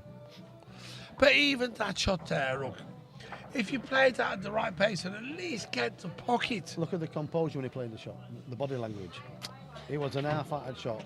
It was like, I don't know. Maybe I'm wrong, I don't know. But to me, I think he knows that he needs good pocket, but there's not enough care on the shot. that's what I'm trying to tell you. I know. Yeah. I just saw his body language. It was like, Yeah, just get the pocket at least. You're in a good position. If you get the pocket, you've got 4 balls, 1 pocket, 3 balls. You're in a good position, a decent position. But now you haven't got the pocket. You're second favourite. regardless of the score, you always make the opponent work for it. You don't just sort of say, tell you what, bang. Might not have done that. He might just be playing a mind game and thinking, look, and then he plays a decent safety shot. I don't know, mate. Only he knows in his mind where he is. All I can say is I'll see you on the Masters, so. I hope so, Reggie. Well, it's good. Actually, that's very nice of you to say I hope so. Thank you. It's been a long time, the last couple of years with COVID and stuff like that. But I'm very close to having that situation where I have my own table at home.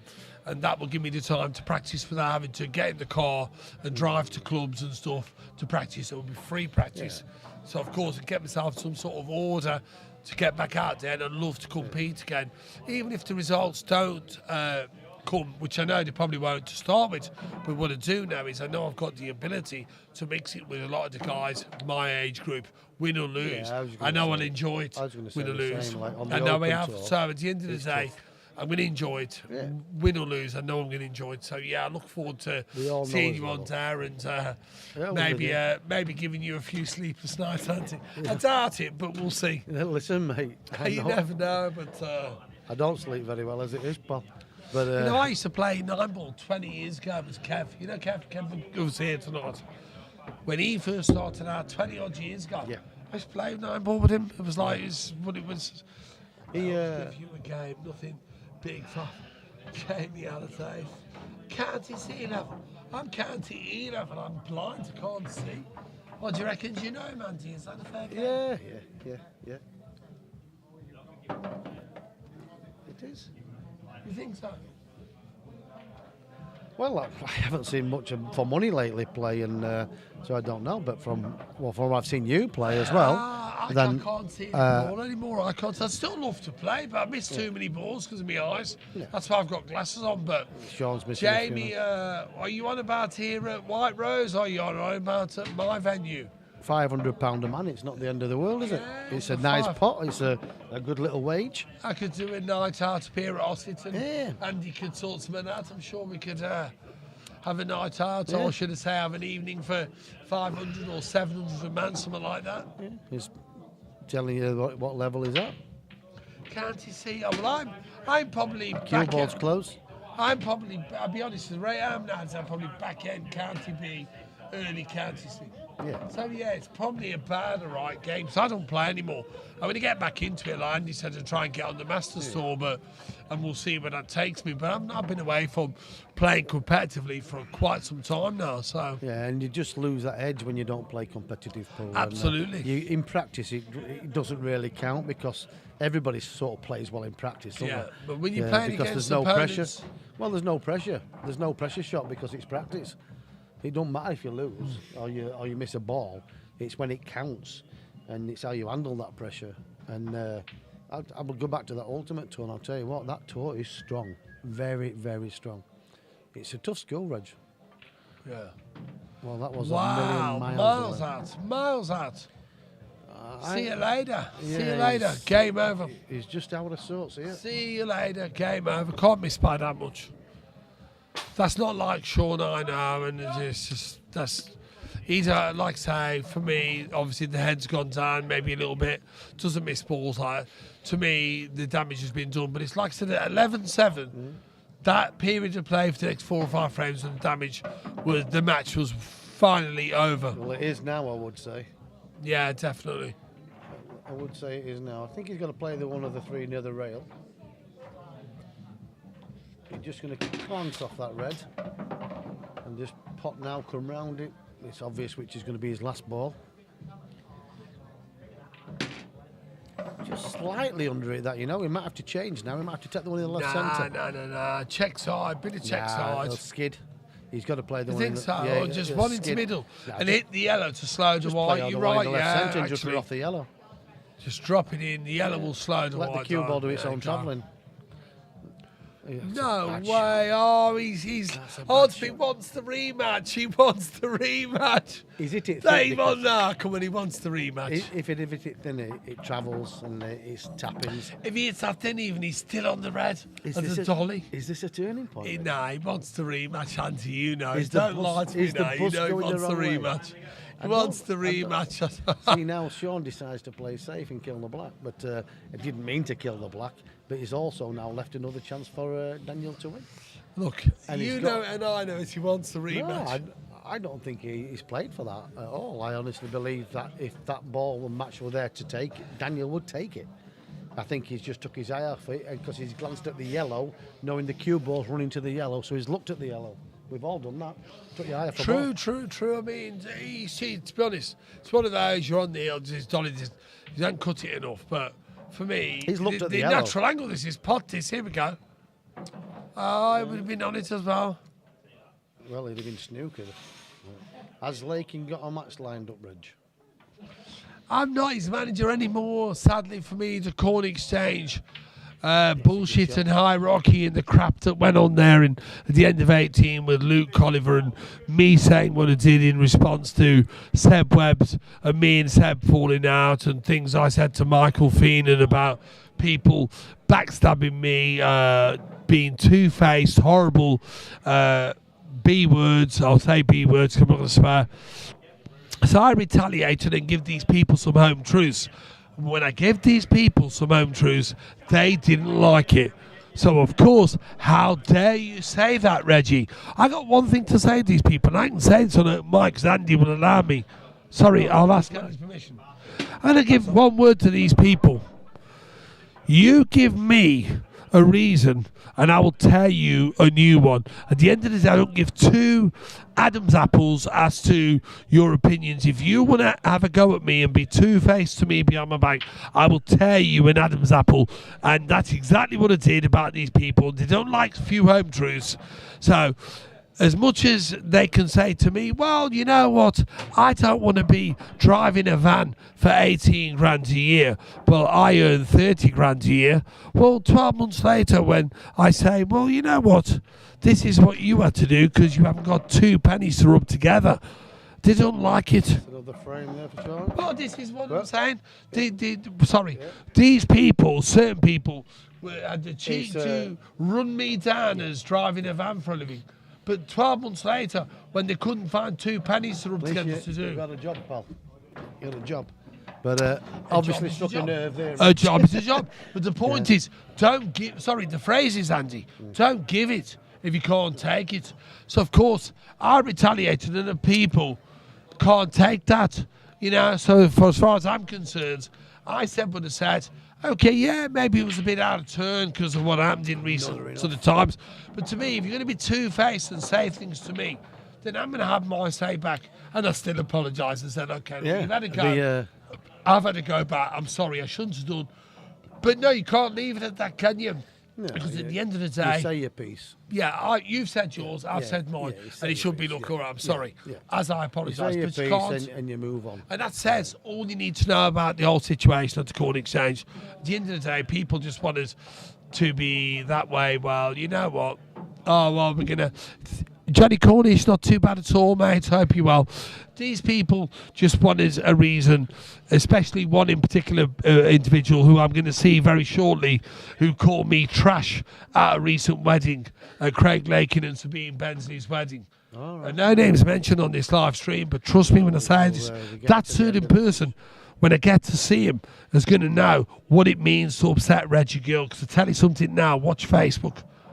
All I'm going to say is watch Facebook, because that person's going to get destroyed.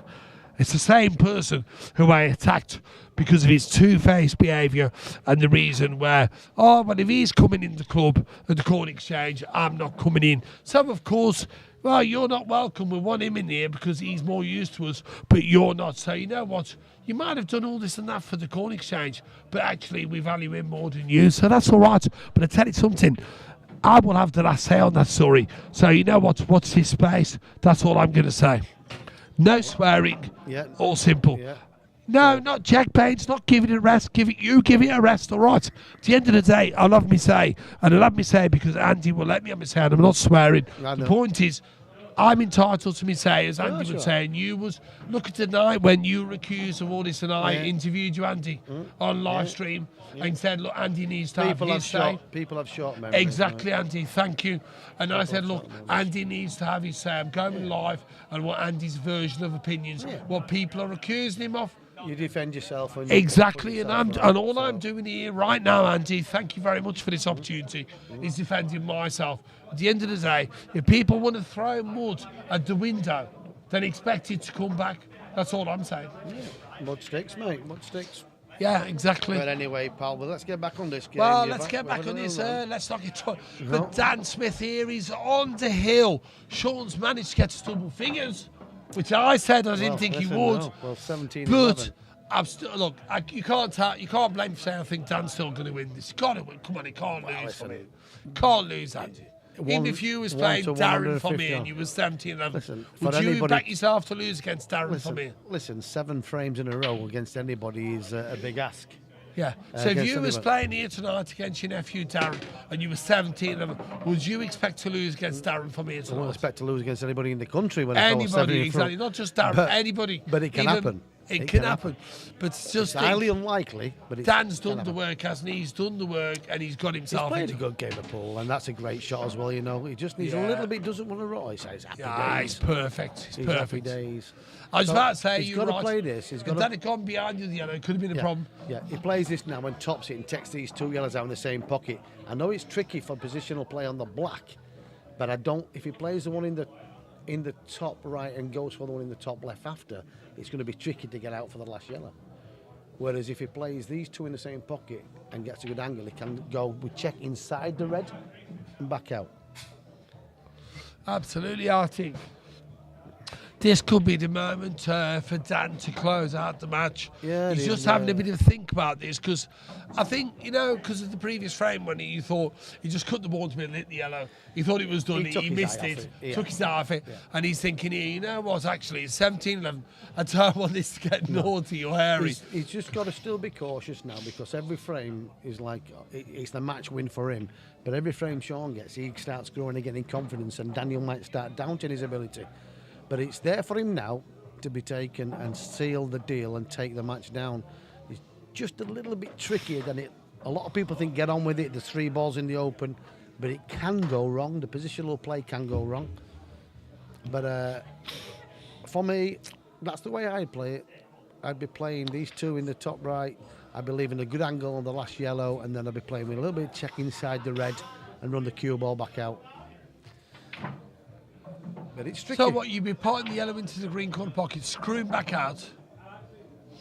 Yeah. And then cut the last yellow into the yellow corner pocket. If he leaves that sort of angle where that last yellow is there, they can't see two cushions, top cushion, side cushion, and back through the inside gap. there and back down. Yeah. Yeah, you'd have to be very and to be unlucky fair not to to him, get look, he's taking a lot of time at the shot, but that's... Well, I like to see that at this stage of the game because he knows I how agree with important that, it is. And absolutely. this is what I'm saying it's earlier. It's an important part of the match. Yeah. He wants to close this out. You don't want it to get hairy. Yeah. You don't. Not... Dad, what do you think to that? Yes, no? Well, that's naughty, isn't it? What's he going to do? I don't think he can hold this. If he plays the one on the top left, I don't think he's going to have a great angle to get back down. He's going to have to proper dead weight this. I've gone quiet because I think if he's got a good cue action, he can still get out, you know. Well, drop this one, he's like dead weight, him go. Nah, he's all right, you know. He's played a great shot. Yeah, dead, I suppose he's dead weight, just dropping it. He's got the angle now to just stun it out. As long as he misses the red on the way out, in a straight line down table, he's on the black. I think they can lay you down. Yeah, this is for the match. It's doesn't want to catch the red if it's Phil comes Cant's coming in here. Mel Little bit Buzzy of side just to from whip the it old. down. Don't worry, Might be Red's close to the back and black goals here. and 8 ball and baptised He soon might get a enough. roll of the dice, and he has. And he's on it. He's on it. This is for the He's on match it. for And Daniel it's Smith. this game, Fair play to this the man. ball for match. This could be all over. And it is. And it is. Well played, Daniel Smith. Absolutely Daniel played some good Smith, stuff tonight. he's done a job tonight, and you can't fault him. Listen, you really he's can't. turned up and he's done what he's had to do, and it's a big match for him. I think his brother said his biggest match before this was a £500 pot. That's a £3.5 pot, and he's played some solid pool tonight, as Daniel. And from what I've seen, he's stayed measured, controlled.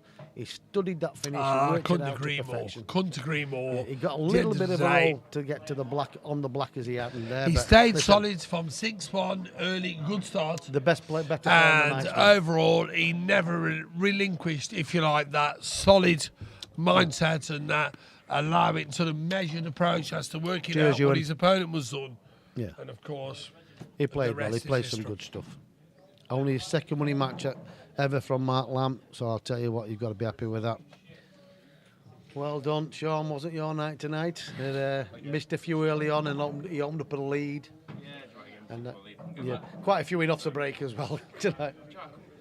Anytime I got a split, I come here like a nice Yeah. split. And when I didn't They get were, one, I left hand. early on, they were just exploding. I thought, my God. That's the game, innit? Yeah, it is, mate. Yeah, it is. There'll be a rematch on the cards, I'm sure, along the line. well, Andy, I've got to say this, they're going to want to go, Simon. What I'm going to say is, firstly, thank you for the opportunity. Secondly, if anyone listens, don't believe the hype. And what I will say in Derby is full of crooks and bad people There's a who lot of just good don't people in know. Derby as well, mate. No. Yeah. There's a lot. Right. Yeah, At the end of right. the day, Derby is full of crooks and people that don't like me, and certain people, but I don't care. What I will say is, Ossit, I'll always come back to. That's Always the thing. welcome. So There is you you, go. sir. So always finish.